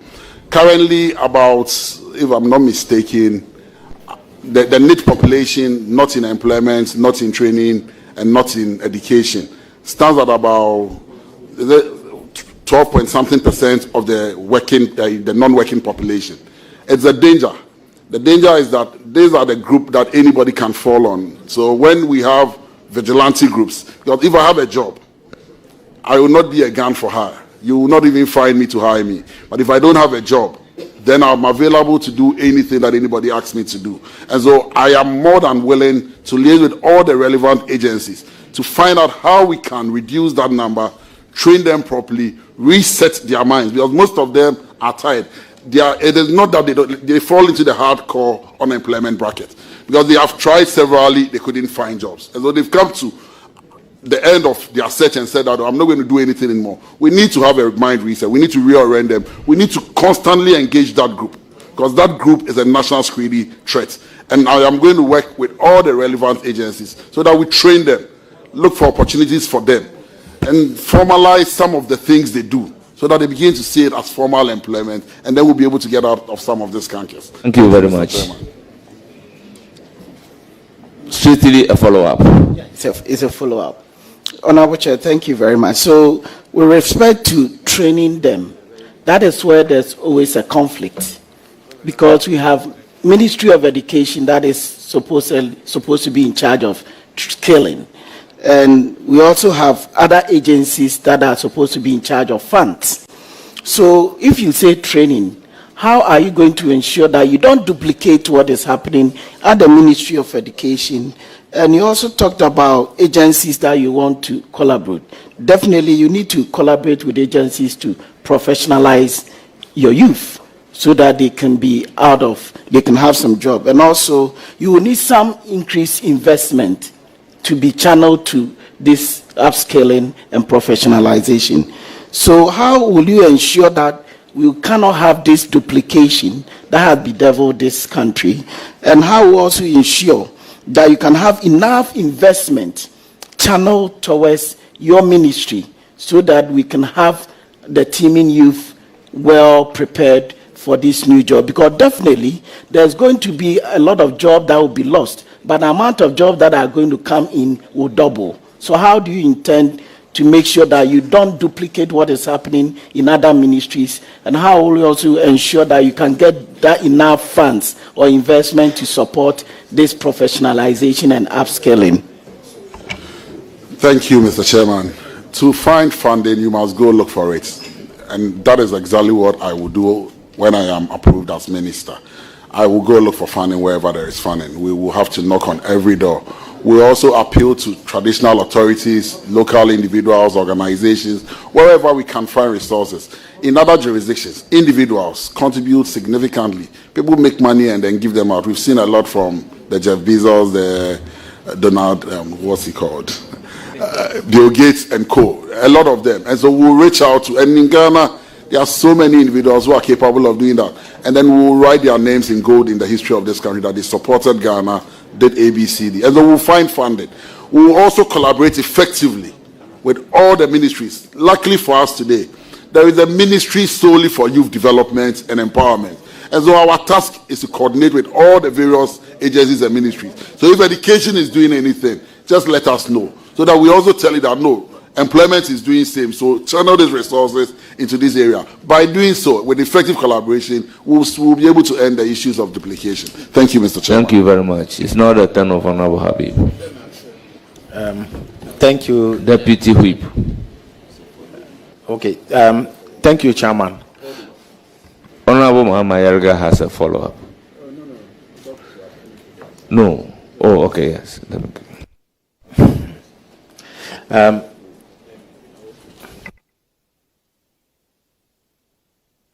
Thank you, Chairman, and congratulations, nominee. Chairman, I want to find out from the nominee. Your ministry is Ministry for Youth Development. Many a time, majority of violence and other things that happen in the country, youth are involved. Post-election violence. I want to get your view on post-election violence. Thank you, Mr. Chairman. My ministry is Ministry for Youth Development and Empowerment. The Ghana we want requires the active participation of the youth who constitute the majority of the Ghanaian population. Resetting Ghana means total re-engagement, that is reorienting their minds, engaging them, and building for all of us the Ghana that we'll be proud of. Violence has no place in the Ghana I want. And so as minister, I am going to work effectively with the relevant agencies, the young people out there, by finding for them sustainable jobs.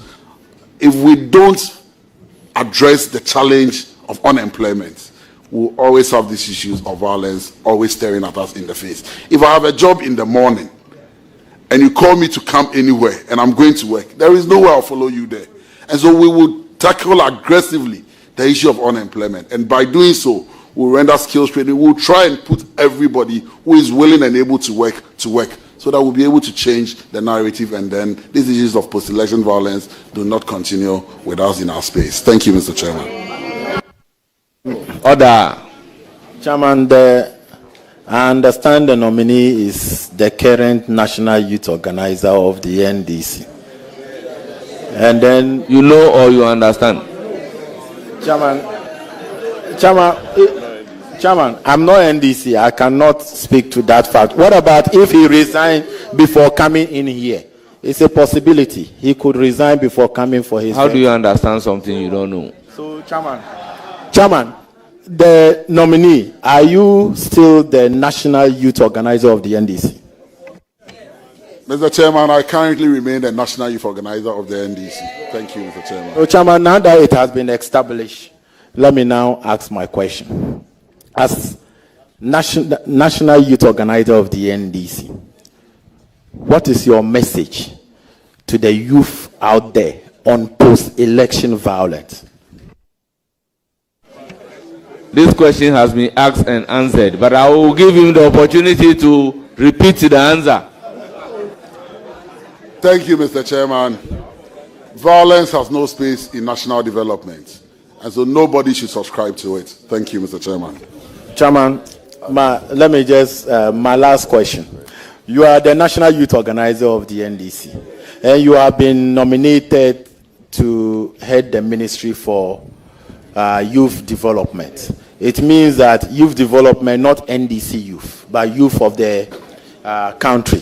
When will you resign your position as a national youth organizer so that people will see you as a minister of state, not a minister that for NDC youth? Thank you.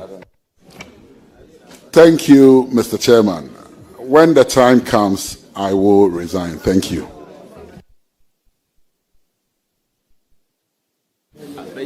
Thank you. We now proceed to Honorable Patrick Boma.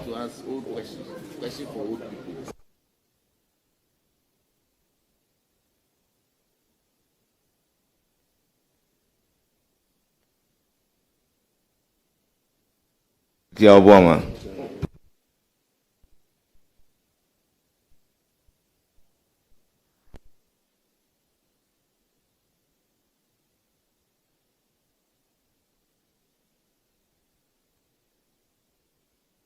I will now give the floor to Minority Leader. So that you come back, he's not ready. Yeah, so no problem.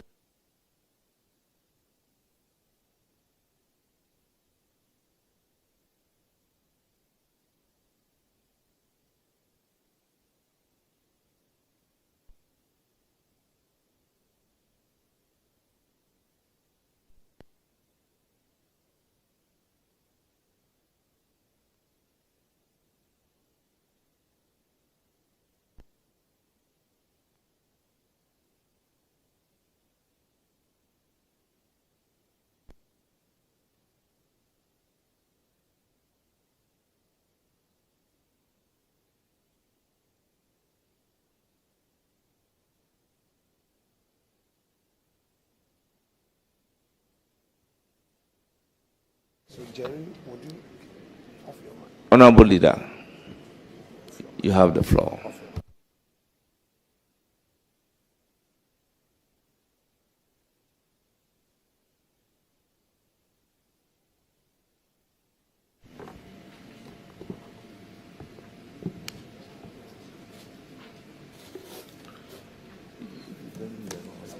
Mr.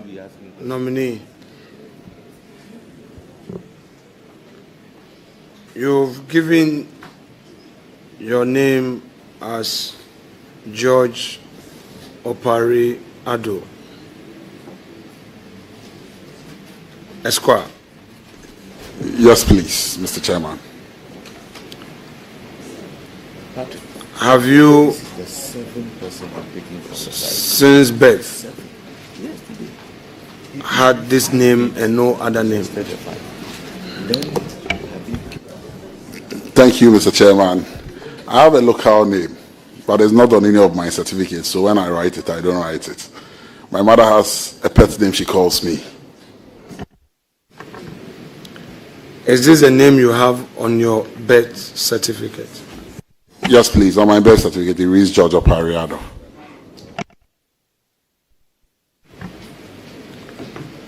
Please, you've given your residential address as Maple Avenue, Agbogba, Accra, on page 1 of your CV. That's correct, Mr. Respectfully, tell this committee how long you've lived at this residential address. If I am not mistaken, ever since the NDC lost in 2016, because for 8 years I was domiciled in Ekropon when I was MC. So when I lost, I moved to that address. Thank you, Mr. Chairman. So, respectfully, do I take it that this was a property you acquired yourself, or you rented it immediately you moved out of government bungalow into it? Mr. Chairman, it is my own property. Thank you.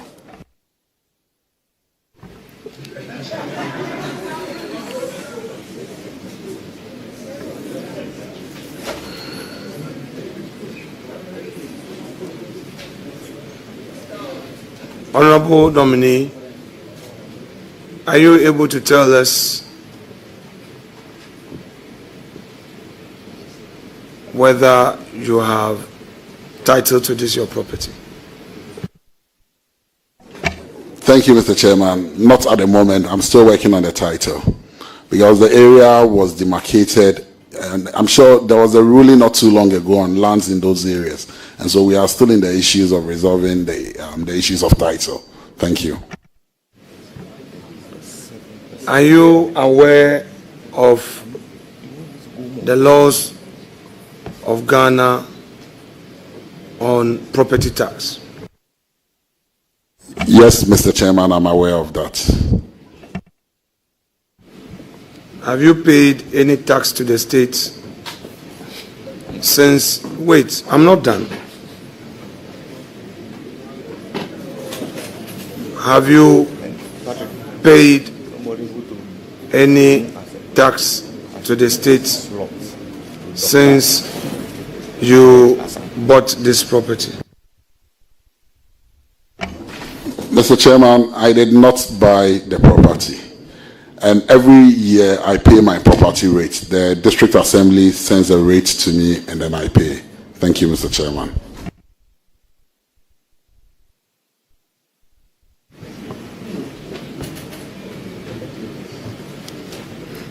Let me go to the educational background column of your CV, still on page 1.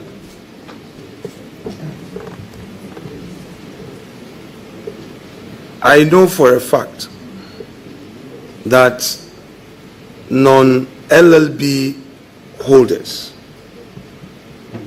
who desire to pursue the law program at the Ghana School of Law for some time back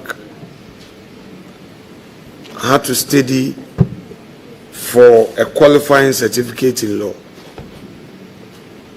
On your CV, you state that you are a holder of LLB from GIMPA, and at the same time, you state that you pursued qualifying certificate of law from Ghana School of Law.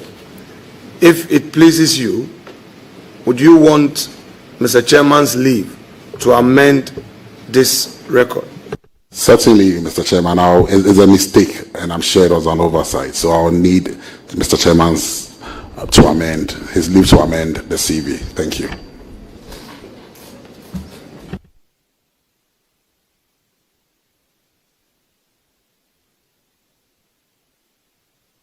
So may you take Mr. Chairman's leave to amend your CV and specifically what you would want to amend, and do so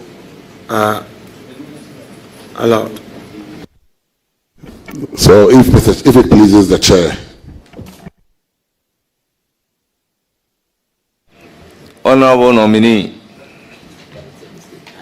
I realize it's a typo. The P, the professional certificate, is missing. Certainly. So you can amend and add it. Honorable nominee, if you be pleased, may you take Chairman's leave to amend the records. I've already granted leave that you can amend. You should tell us. A bit confused, if you can help me out. Well, I noticed that what he's complaining about, QCL, can mean something else. Because the QCL, those who didn't go through law school have the opportunity to do that preliminary law course to get to the professional level. But anybody, those who didn't do LLB from the university, but you have done the LLB, you entered the law school, and you graduated as a professional lawyer. So it should be qualifying professional certificate in law. So I realized that the word professional is missing. So you have the opportunity to put the word professional there. Thank you, Mr. Chairman. I'm doing. So, what are you amending?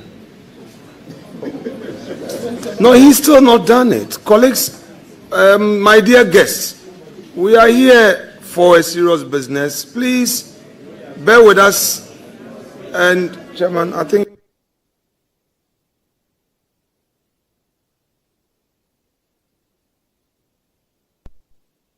Mr. Chairman, I have amended the professional certificate of law. Thank you. Thank you very much. I'll give the floor to Roxanne. Chairman, thank you very much. Chairman, I'm surprised about Ranking's approach. It is the practice of committees of parliament that where clerical errors such as this are dictated and there are corrections, the corrections are deemed effected consequentially pursuant to the leave sought from the chairman. So it is not the case that the nominee must take pen, make the corrections around the table. The correction is deemed done consequentially pursuant to the leave sought. So the document before each member on this committee is deemed corrected. The members will take pen and do the insertion where appropriate. I think that the ranking member, who is a senior member of this house, knows this. So we plead with him. He should make progress on this matter. Chairman, I thank you. Thank you very much. Can we make progress?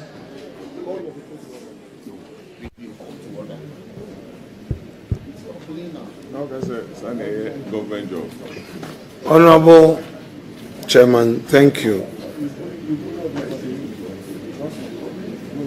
Honorable nominee, page 4 of your CV. You have the hobbies: reading, playing football, surfing the internet. Let's go to the second one, playing football.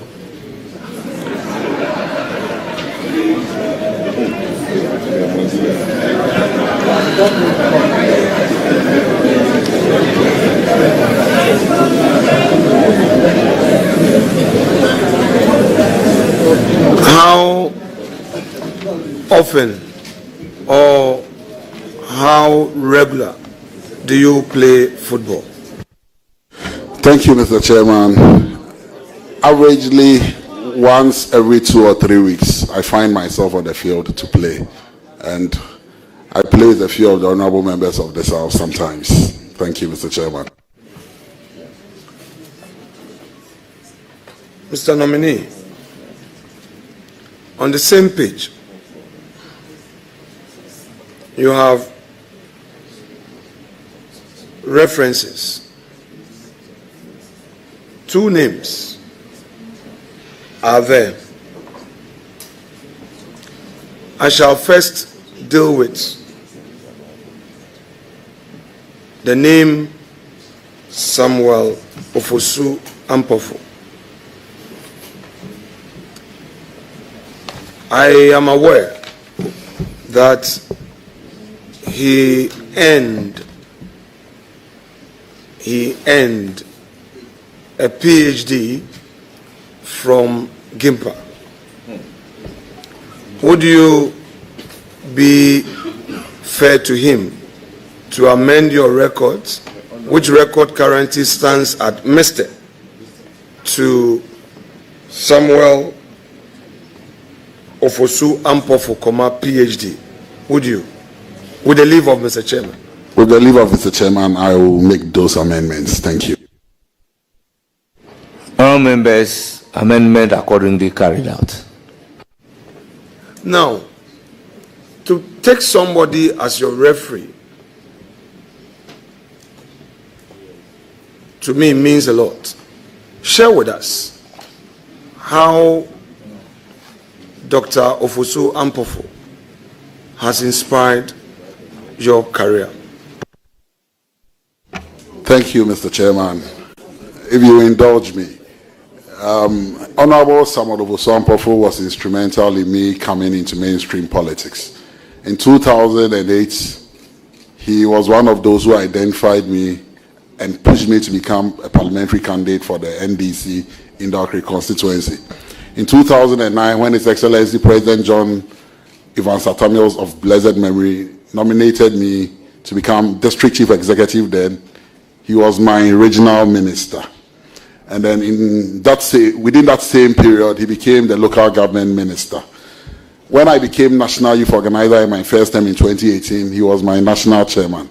And so I have had him in all my space through my political life. And that is how come, from my political experiences, I have learned and garnered a lot from Dr. Samuel Ofosu Ampofo. Thank you.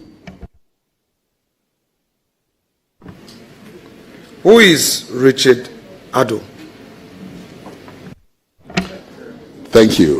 Mr. Chairman, Richard Addo is my big brother and a business mogul in this country. I worked under him in the private sector when I was working within the private space.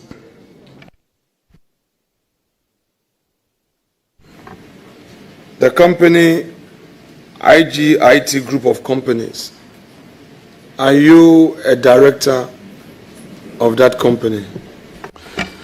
Mr. Chairman, I used to be a director until I joined politics and he cut me out. Thank you.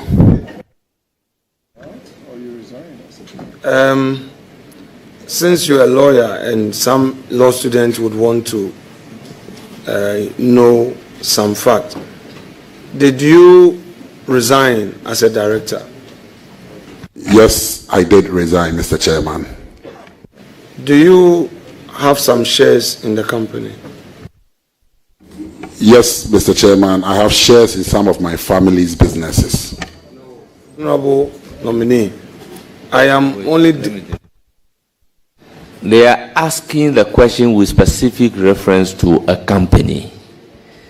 So your answer should relate to that specific company. Mr. Chairman, the name of the company is IGIT Group of Companies. So it is not just one company in question. It's the IGIT Group of Companies. That is why I said I have shares in some of the companies. All right, so let's do a little exercise there then, since you are. Now, on the IGIT Group of Companies, how many subsidiaries are there? Mr. Chairman, I may not be able to volunteer that information rightly. I don't have all. I know there are a few companies in there, but I don't know the numbers because the company keeps growing. And because I'm not active in there, I may not be able to answer all the specific questions. Thank you, Mr. Chairman. The IGIT Group of Companies, is it a holding company? Mr. Chairman, like I said, it is not. It was structured. It was one company initially, and then we had other subsidiaries under it. But I left the company a very long time ago. In 2009, when I became municipal chief executive, I ceased working with the organization. But it sits in the family, so occasionally I find out what is happening. And I know I have shares, because my shares, I know how shares work. I have not relinquished of my shares and I've not taken them back. But I know that he's added on a few other companies. But as to what the structure is, I have not found myself asking those questions. Thank you, Mr. Chairman. Honorable nominee, I don't want us to enter the company law classroom, but your juniors at the bar listening, your seniors and your contemporaries will expect certain answers, because these are very specific matters of law which you and I cannot do anything about it. Is it your case that a group, the name you've provided, AGIC Group of Companies, is not a holding company? Is that your case? Yes, Mr. Chairman, it's not a holding company. I didn't hear that. It is not a holding company, Mr. Chairman.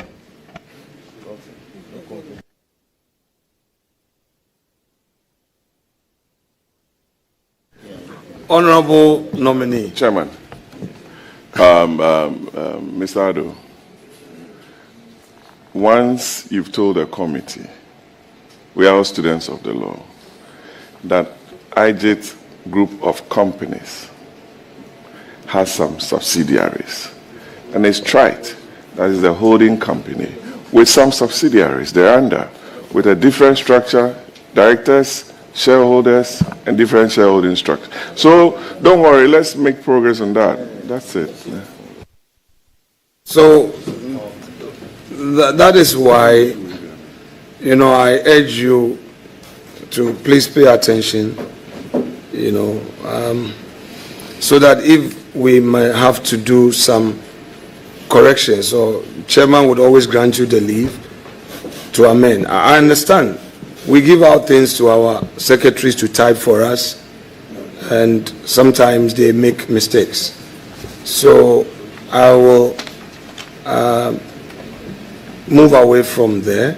However, I need you to confirm whether the resignation that you tendered was a resignation to the Registrar General, where the Registrar of Companies, who is the custodian of all these the communications, whether you sent it to the secretary to process it at the Registrar of Companies. Mr. Chairman, in 2009, when I resigned, I handed over my resignation, the letter to the then Chief Executive Officer of the company. Thank you. Now, Honorable Nominee, you have indicated membership of bodies and associations. Are you a Freemason? Yes, I'm a Mason. Who is your mother? Amity. In all difficulties and dangers, in whom do you place your trust? The Grand Architect of the universe. To what extent do you assure the Ghanaian youth that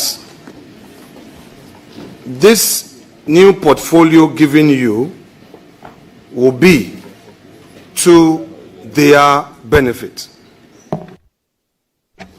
Thank you, Mr. Chairman. I started by saying that the day His Excellency nominated me, I put out a statement urging every Ghanaian youth to believe in the kind of leadership I bring on board. I am not going to be discriminatory. I'm here to serve the Ghanaian youth, and no other person. Thank you. Whether he's also a Freemason. Yes. The way he's narrating. The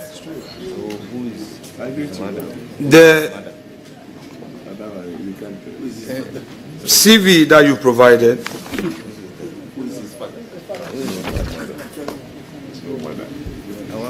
you indicated religion, Christian, into brackets, Presbyterian. Tell this committee how active you are in the Presbyterian Church.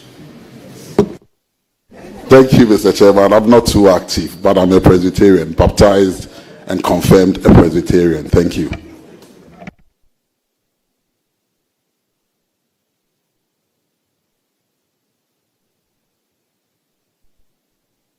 Not that you go to church doesn't mean you are active. Are you an active church? You go to church? No, me, I'm a pagan. Mr. President, somebody's a Freemason, so I'm also a pagan. Has recently told us that Perhaps instead of enacting on the family value system, we should rather introduce the Ghanaian value system in our school curriculum. Do you fully support this view by Mr. President? Mr. Chairman, I'm in full support of what the President has said. Thank you. So just by way of recap, instead of Parliament enacting a law against this LGBT++, you also share in the view that we don't need a law, but rather from our basic schools, our children must be taught and taught actively. Honourable members, may I know where the view that we shouldn't pass the law is coming from? Okay, very well. Chairman, thank you very much. Mr. Chairman, very respectfully, thank you for the question. I didn't want to bore us. Quite recently, when His Excellency had the honor of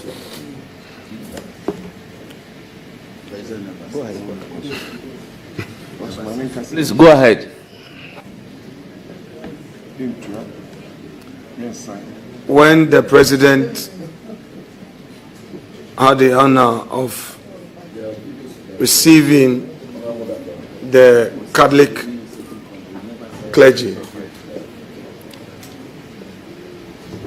the issue of the LGBT law came to the fore. Mr. President, in responding to the clergy, stated as follows, that one, he is aware that Parliament passed the law. However, since it got some potholes along the way, we already know the Supreme Court issue that came up. It didn't eventually get to the presidency for assent. That to him, a new discussion would have to come up, and possibly the Attorney General owning the bill, that is, it being owned by the states. Then he went further to say that perhaps if the discussion is escalated and we pay attention to introducing our value system in our schools for our children to know what our values are as Ghanaians, perhaps there may be no need to enact. So that's the background. That's the background. Now, having that background, I just want to know from you whether you... I recognize Roxanne Dafamoko on point of order. Chairman, thank you very much. Chairman, gratuitously, I was one of the people who sponsored that legislation. And I listened to His Excellency John Dramani Mahama carefully when he had that engagement. I think the ranking member and the minority leader is misinterpreting and getting the context wrongly in regurgitating what is supposedly is attributable to the president. I think if he wants to make his point, he can make his point firmly, without linking it to what the president supposedly said or not. To that extent, I think that he's misinforming the public. He is suggesting that His Excellency John Dramani Mahama says that there will be no need to pass that legislation, and that cannot be accurate. With all due respect to the ranking member, that cannot be accurate. Honourable members, from even the narration of the minority leader, he said the president says the Attorney General may have to own that particular bill. What is the meaning of Attorney General owning a bill that is not going to be passed? Definitely, from his own narration, it means that the bill must be passed, introduced in Parliament by his Attorney General. The bill itself is seeking to promote Ghanaian family value. Therefore, the introduction of that bill in our schools is in tandem with the very bill. So how can the statement be to the effect that he doesn't want that bill to be passed? So please, let's make progress. If you can, minority leader can veer from that point and then we proceed. Chairman, I've learned that patience answereth all.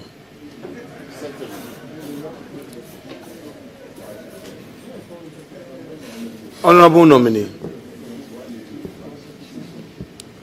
there is a school of thought that holds a view that we should enact a law as Parliament to promote proper Ghanaian family value and sexual family values and our sexuality.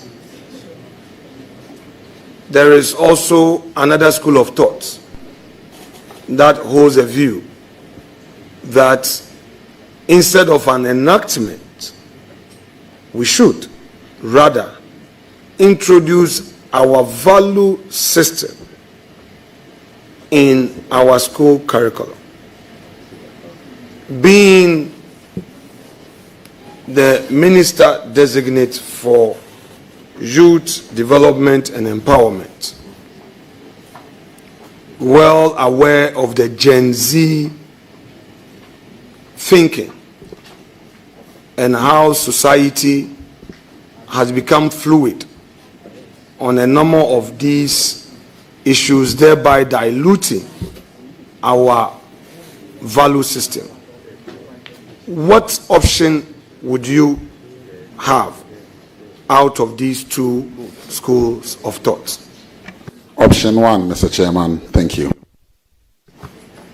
A law being passed to promote our family values in our schools and also make sure that things are done rightly. So we cannot use Gen Zs as an excuse.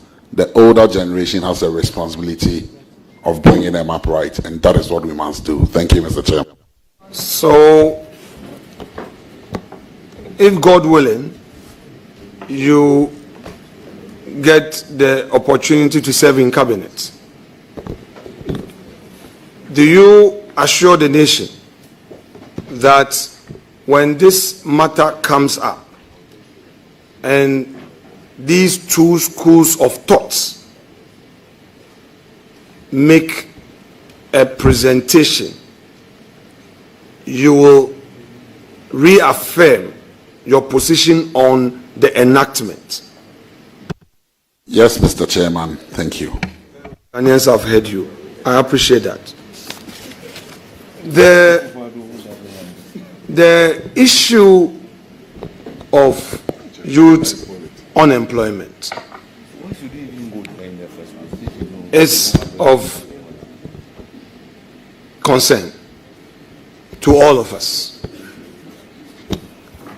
would you agree to a suggestion to the effect that our youth do not take advantage of social intervention opportunities that are often introduced by governments? Thank you, Mr. Chairman. It cannot entirely be correct that our youth do not take advantage of social interventions introduced by governments. As a country, we've not been very intentional and deliberate about issues confronting young people. And so if we are intentional and deliberate, I believe we will achieve the results. We have paid a lot of lip service to issues that affect young people. And over the years, we have seen a lot of duplications, and so we have not built the right synergies to get the right results that we seek.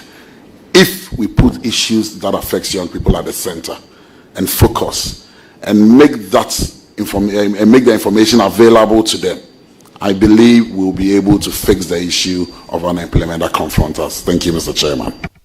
Honorable nominee, I would give you a practical background to the question I want to ask you. I claim your attention.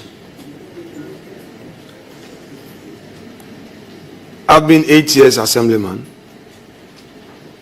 in my 4th term as a member of parliament. The youth of Efutu, that's where I know. So I will use that as an example to lay the foundation and see how you react to it. Will come, they want to be empowered. I'm doing business. I need money. I want taxi, work and pay. Buy me a car. I need industrial machine. Buy me, do work and pay. I need Prajia. Buy it for me. I will do work and pay. I need Abubuya, work and pay. I need Albo Moto for fisheries. Fishing. Buy it for me. I will pay. I need canoe. Buy it for me.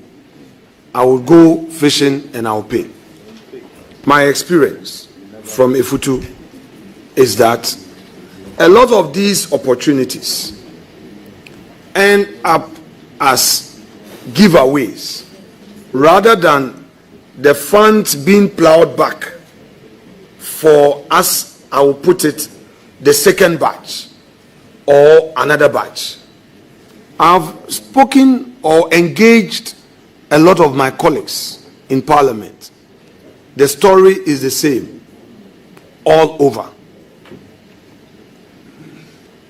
First of all, as MC for 8 years, did you have such an experience to the issue so that we can have a national conversation? Thank you, Mr. Chairman. When I was MC, we implemented a Let's Step program. Under Let's Step, I still know some of the people who benefited and are still using the equipment they got under Let's Step in the equipment of municipality. The challenge is not that our youth are not hardworking or they are not aspirational. Honorable, with respect, that is not what I've said. Please, I'm careful with the language. Take it easy. Take it easy. I haven't used the word our youth are not aspirational. I have not used the word our youth are not hardworking. If we want to have a national conversation which will solve your problem and my problem and our problem as a political class, let's do so. And I think around this table, the nation has offered us an opportunity as a political class to confront this matter. If we choose to do partisan politics, well, I will leave the jury out there to judge. And you may not have gotten a golden opportunity. So please, take it easy and deal with the question. Thank you, Mr. Chairman. The approach that some of us have used in resourcing our young people has been wrong. The manner in which we give out some of these items, it becomes giveaways. But if we put them through a program, a regime, and then we mentor them through a certain process, because other organizations are doing it. MasterCard is going through a similar program. Other international organizations are doing similar programs and are elevating poverty and resourcing people and taking them out. So we need to go back to the drawing board. We need to go back to these organizations and find out how they are doing it and why they are getting it right. And then we need to take out the politics. Fortunately for us, because we are politicians, we tend to look at our people first. And so we don't end up giving resources to people who genuinely deserve it. And that is what we must first check. Let's take out the partisan politics, and then let's begin to see the young people of this country as young people, irrespective of which party they belong to. And let's listen to them. Let's put them in some incubators, build them, resource them, and we may get some coming out well. You may not score 100%, but with the right approach, right incentives, you may get a lot of them turning out right and then fixing this problem that confronts all of us. Thank you, Mr. Chairman. Mr. Nominee, I appreciate your answer. That will be a happy one for a good theorist. But you and I know, as National Youth Organizer, your constituency youth organizers are expectant. Your regional youth organizers are expectant. The many youths who during the campaign took pictures with you are going to show you pictures that they were there with you. I agree with you that the approach by politicians could be a factor.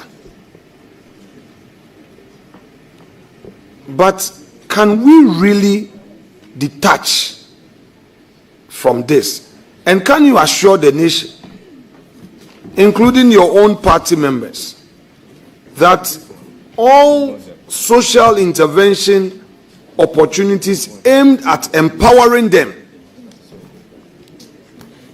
aimed at empowering the Ghanaian youth, will not be based on party lines, and that it will not be freebies?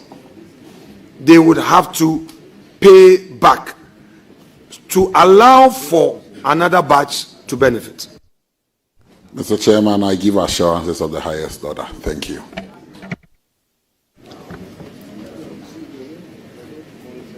Now,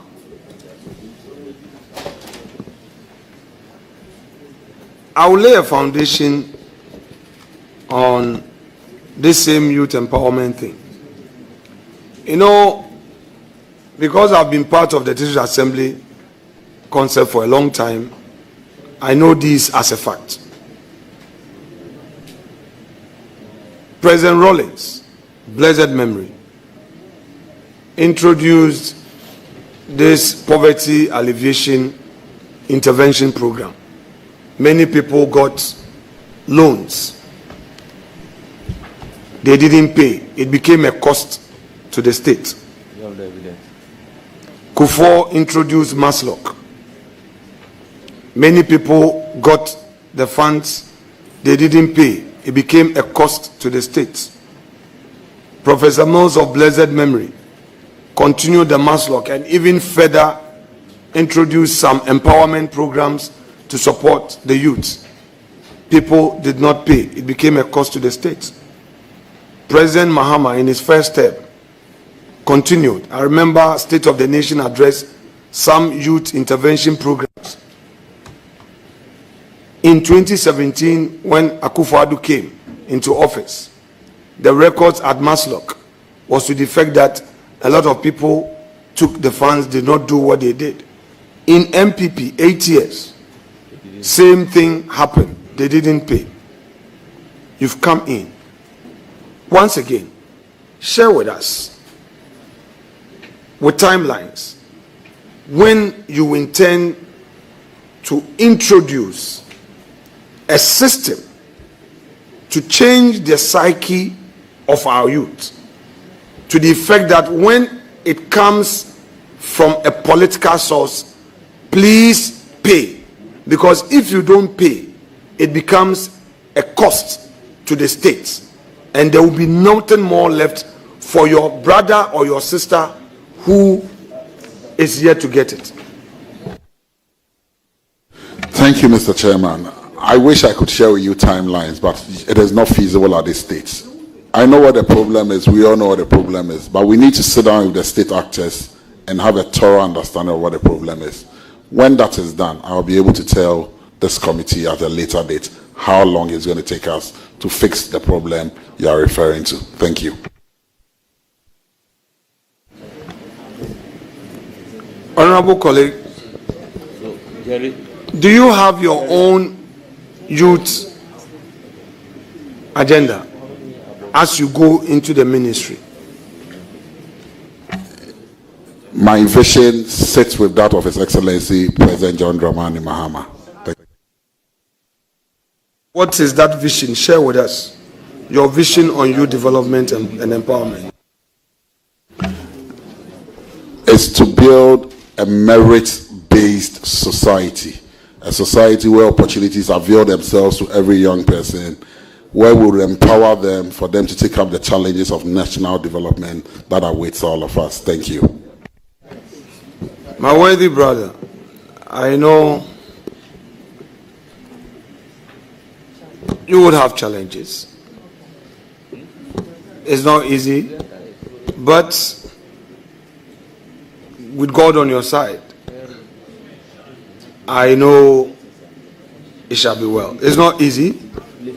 I wish you well, and I pray that you are able to implement this great vision of yours. Thank you so much indeed for indulging me. Thank you, Mr. Chairman. Order. I will now turn to my right and take a question from Honorable Ayaraga.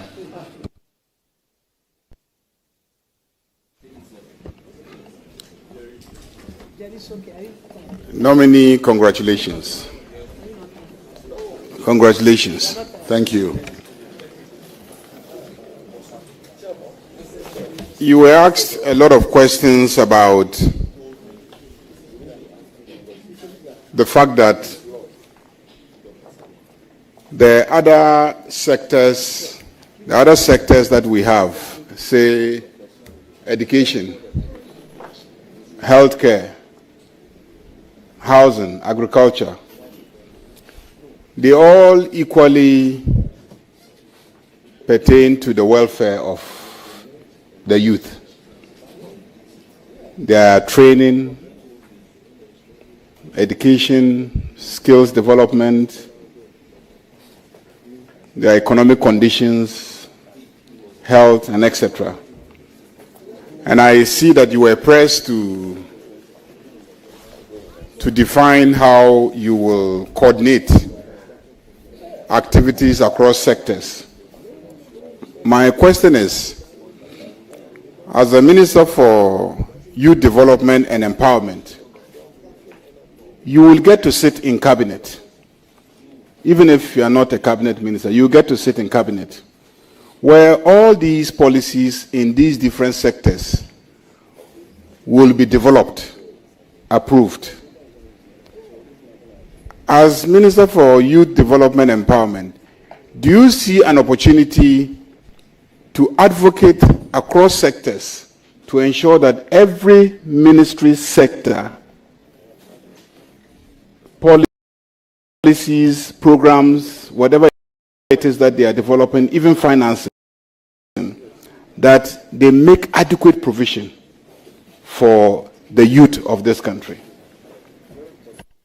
Thank you, Mr. Chairman. I believe rightly so. That should be the norm because of the challenges that we are all confronted with, the issue of youth unemployment and the danger that awaits all of us if we don't deal with it. President Mahama, recognizing this, has set up this ministry so that we'll be able to add our voices and coordinate the activities of all the various ministries to help solve this challenge that confronts us. So rightly so, that will be done. Thank you, Mr. Chairman. You went around the country, you campaigned very hard, you sold the agenda of the NDC to the youth. They bought into it and they voted NDC into office. And for the first time, President John Dramani Mahama, in an unprecedented fashion, has set up a special ministry to focus on the welfare of the youth. How will you grade President John Dramani Mahama in terms of his commitment to the welfare of the youth? Order. Thank you very much, Mr. Chairman. Let me use this opportunity to commend President Mahama for what he's done.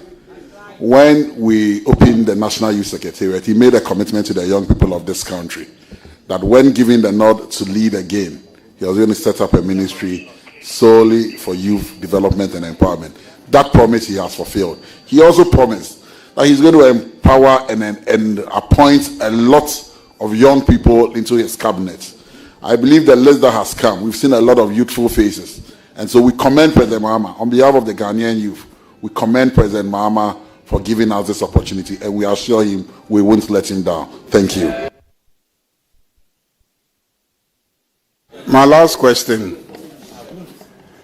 With the creation of this youth development and empowerment, and you know the word empowerment is itself very powerful,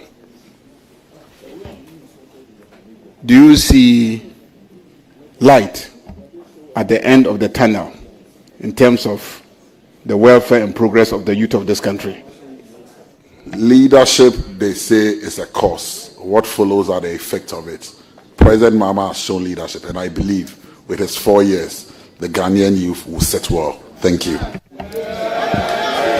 Congratulations.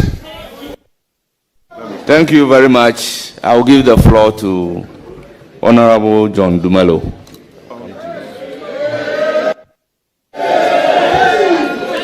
Please, order. Order. Thank you, Mr. Chairman. Honorable nominee, congratulations once again. And I also want to say thank you for all the good work you did in Ayawaso West Wagon. For me to become MP. My question is simple. I don't know if it happens in other constituencies, but when you come to Ayawaso West, you have airport traffic lights, Shashi, Oponglo, and in recent times, the ANC area. You have a lot of street guys there, the young guys, and sometimes they do bother a lot of motorists in traffic. My first question is there any plan for them so that they can stop what they are doing? Thank you. Thank you, Mr. Chairman. A lot of those people you find there are children. And so I'll have to liaise with the Minister for Gender and Children Protection to look for a comprehensive plan and program to enroll these people in. But I assure you that we will do something about it. It's becoming a menace and it must be dealt with. Thank you, Mr. Chairman. Thank you so much. My second and last question. You did touch on agric, but as a proud farmer myself, I would want you to just elaborate something on agrobusiness, that is adding value to what we the farmers produce. You did talk about farmers and the help you give to farmers. What about those who want to add value? What about those who want to set up their small industries so that they can all add something to the value chain? Thank you. Thank you very much. In the manifesto of the NDC, we have a program that seeks to support young people, young entrepreneurs who want to venture into agri-business. Apart from that, we are also going to pursue an aggressive program where Ghanaian products can be marketed abroad internationally to the international markets. And so we'll be liaising with the Ministry of Trade and all the relevant agencies. And we'll also be helping young people set up cooperatives and we are going to set up a fund that is going to support young people who want to venture into agriculture. It is all stated in the manifesto. And so once it rolls out, we will help support, because we cannot continue with the post-harvest losses. It must come to an end somehow, some way, and that we intend to achieve. Thank you, Mr. Chairman. I do for you. Do for you too. Any further question? I will now give the floor to Honorable Zuera Ibrahim.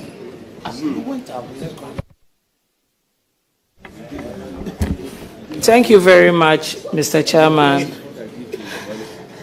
Thank you and congratulations, my brother, my friend, my in-law. Thank you. And I call you Pablo. What else? Please indulge me, Chairman. I just want to say congratulations to you. Thank you, Hajia. And wish you well. You and I have worked successfully on 3 projects, and all have been very successful. I trust you. I believe in your capabilities.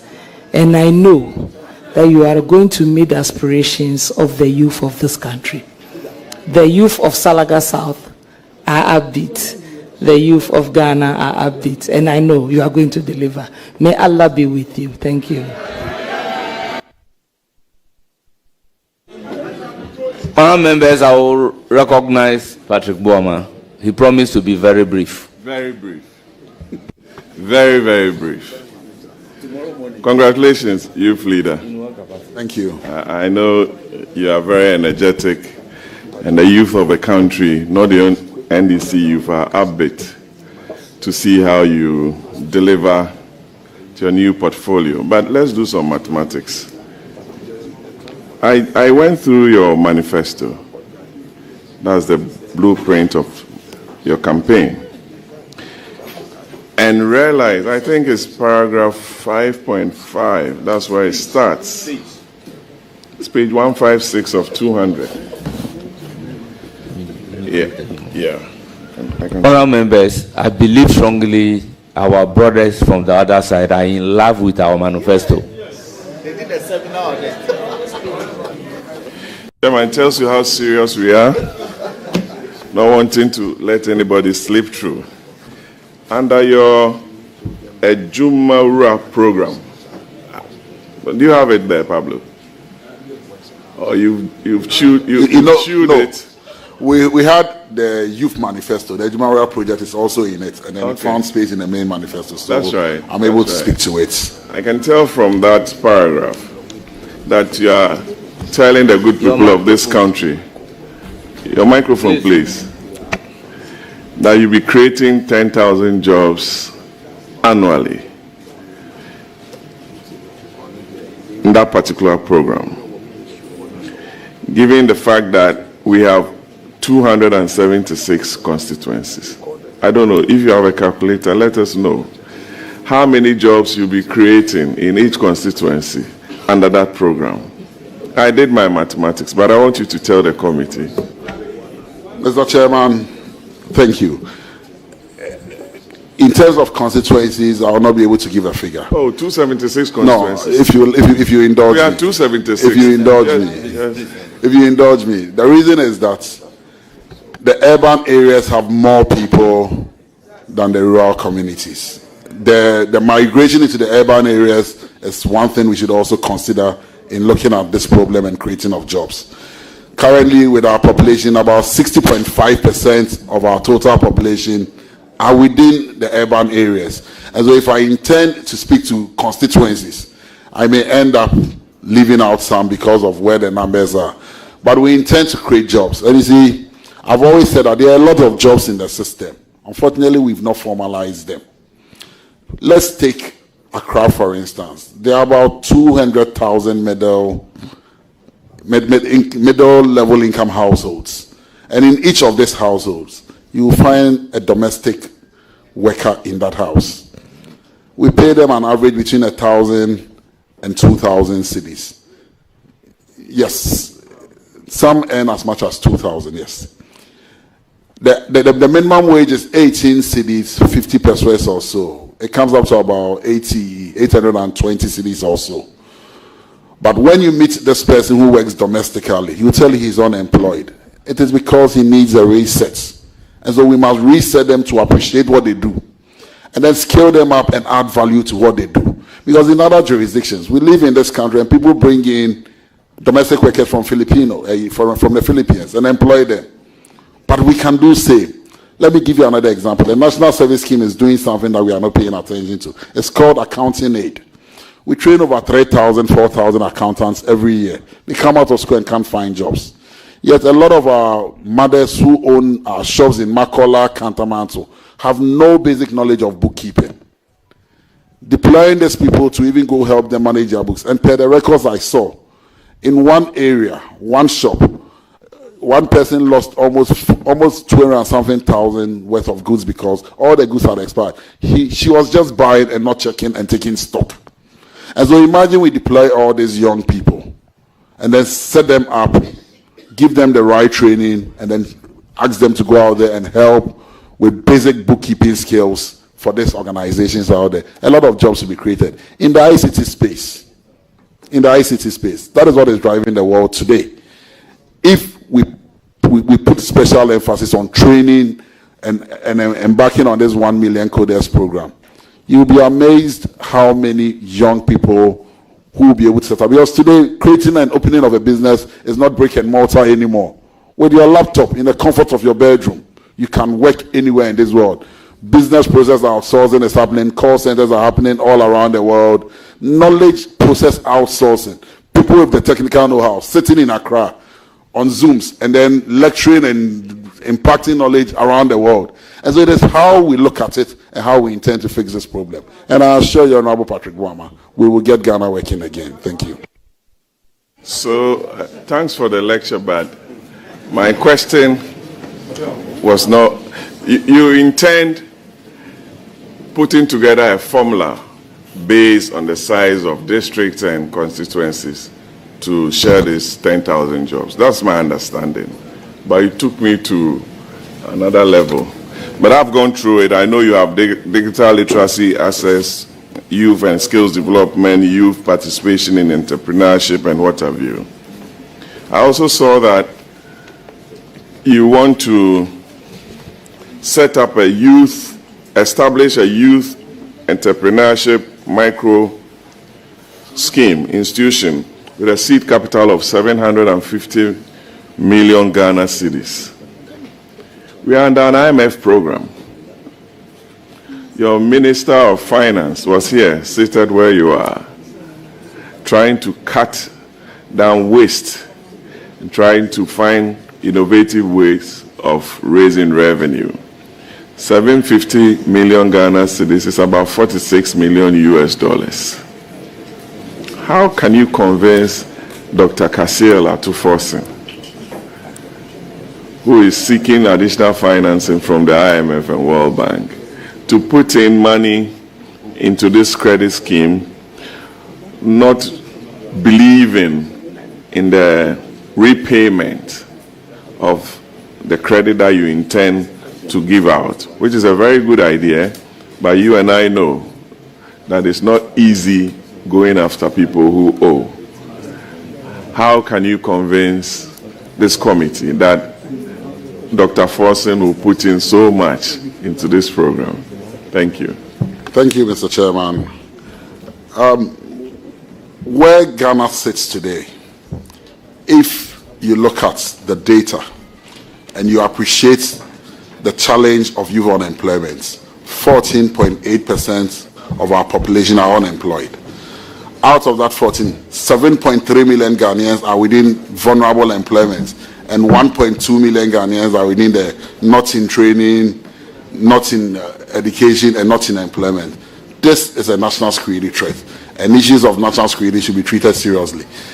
I believe strongly that when we pitch with the Honorable Minister for Finance, and we put forward a good proposal, and we decouple this fund from the usual strings of politics attached to it, and what we seek to do with this fund, the vision is clear, and there is a clear understanding.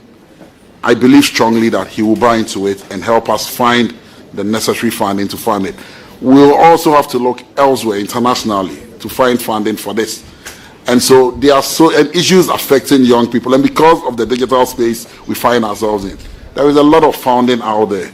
We will take advantage of it, go out there, seek that support, and get funding to come and roll out this program, because it will help change and re-employ our young people. Thank you. And just a follow-up, I know the Green Army is right behind you.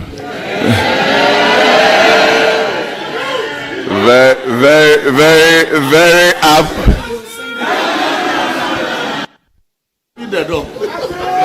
All members, please.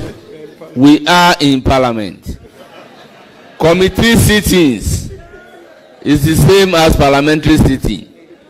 So what you have just done is out of order. We don't do it in Parliament.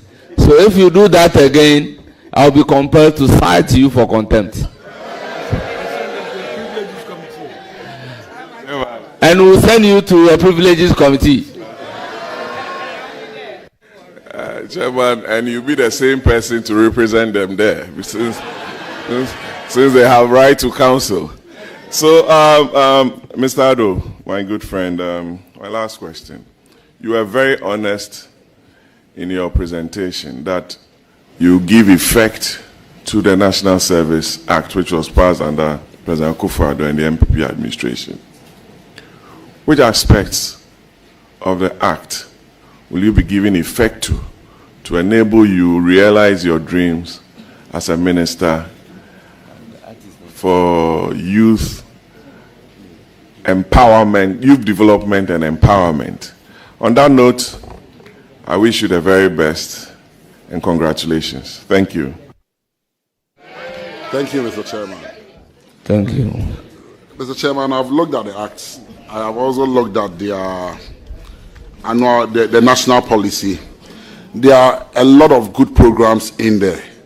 I met the outgoing Director General, and after the brief, I assured him that I'm not the appointing authority, but whoever goes to sit in that chair as the National Service Director General, I will try and put the two of them in touch, so that all the knowledge he has, because he's very knowledgeable when I engaged him, all the knowledge he has. entry, Doctor. Yes, Dr.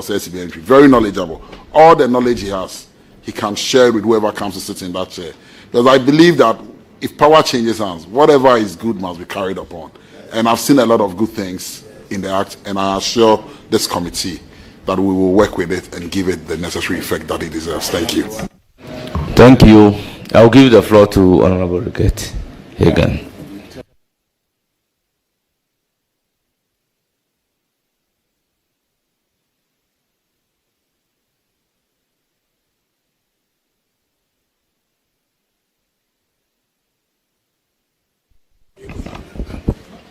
I just finished. You are tired. Yeah. Thank you very much, Mr. Chairman. My good brother, Honorable George Upayadu, a.k.a. Pablo. Congratulations. Thank you. I have no doubt in my mind. First of all, it's going to be a brief question, because we've been here for a while, and I think almost all the questions have been exhausted. And but rightly so, because of the position you are going to occupy. Youth unemployment is the biggest economic problem this country is facing, apart from our debt. So we want to make sure that the gentleman we are sending there, who knows so well about youth, will be able to, do the job. My specific question is that when, not if, you get a nod to become the minister responsible for the youth and youth development and empowerment, very powerful post. What will be your grand plan, very briefly, about women development? You have Women's Bank coming up, but that is just a tool in the grand scheme of women's development. Just a very simple, grand plan to that you'll be able to, bring on board. Now, I just want to congratulate you. As I said, I have no doubt that you do a good job. The only thing I want to say to you is that up Santa Claus, stand up to honor. Thank you very much. Thank you, Mr. Chairman. Forgive us, Mr. Chairman. Noisy boys. Mr. Chairman, it's unfortunate. If you want the largest collection of gentlemen, you find them in Addis Ababa College. Thank you. If you look at the data, women unemployment is high. It stands at about 60.2 or so percent. And so we need to look at it from a different perspective entirely. I will need to sit down with the minister responsible for gender and social protection and then come out with a workable plan, one that is feasible. We have a lot of programs we'll be running under the manifesto, the National Apprenticeship Program, the 1 Million Coders Program, but we must do something deliberate for women and we must be very intentional about it. And I want to assure this committee that given the nod, we will do that to the best of our abilities. Thank you.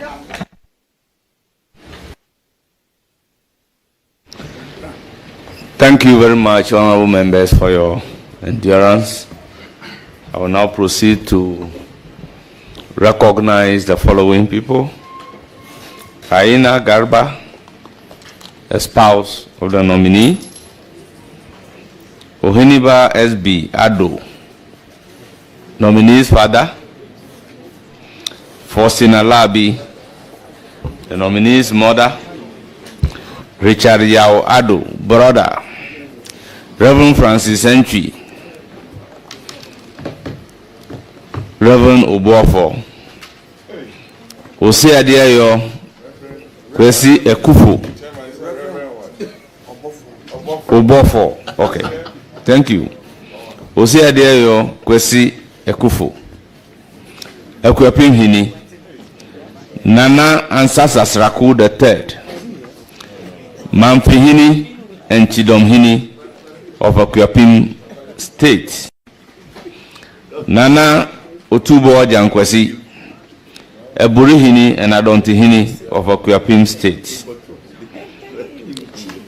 Osudunja, Osuodunja, Otutu Ababio, Edukromhini and Manfihini of Akuapim State. Osajifo Ampim Anye Wenchihini, Ochechekro Kwamisachi Ababio, Abotachi Hini and Akuapim Asoso Hini. Forgive me if I don't pronounce the word correctly.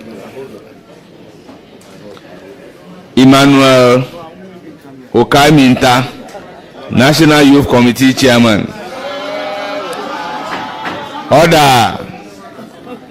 Harry Entry Kakari, Special Aid. Alhaji Farian Alhassan, renowned banker. Reverend Philip Makoni Doji, head pastor, Charisma House Chapel, Ghana. Abubakar Mutu Rahman, Esquire, lawyer. Osahini Boafo Ansan III, Krontihini Akuapim. Awo Korama Nifahima Edukrom. Last on the list is Adisadel Old Boys Association. Santa 1999. Honourable members, I use the opportunity to thank the nominee for attending upon the committee, answering questions vociferously as a lawyer. You are hereby discharged, and surely you hear from the committee. Thank you, Mr. Chairman.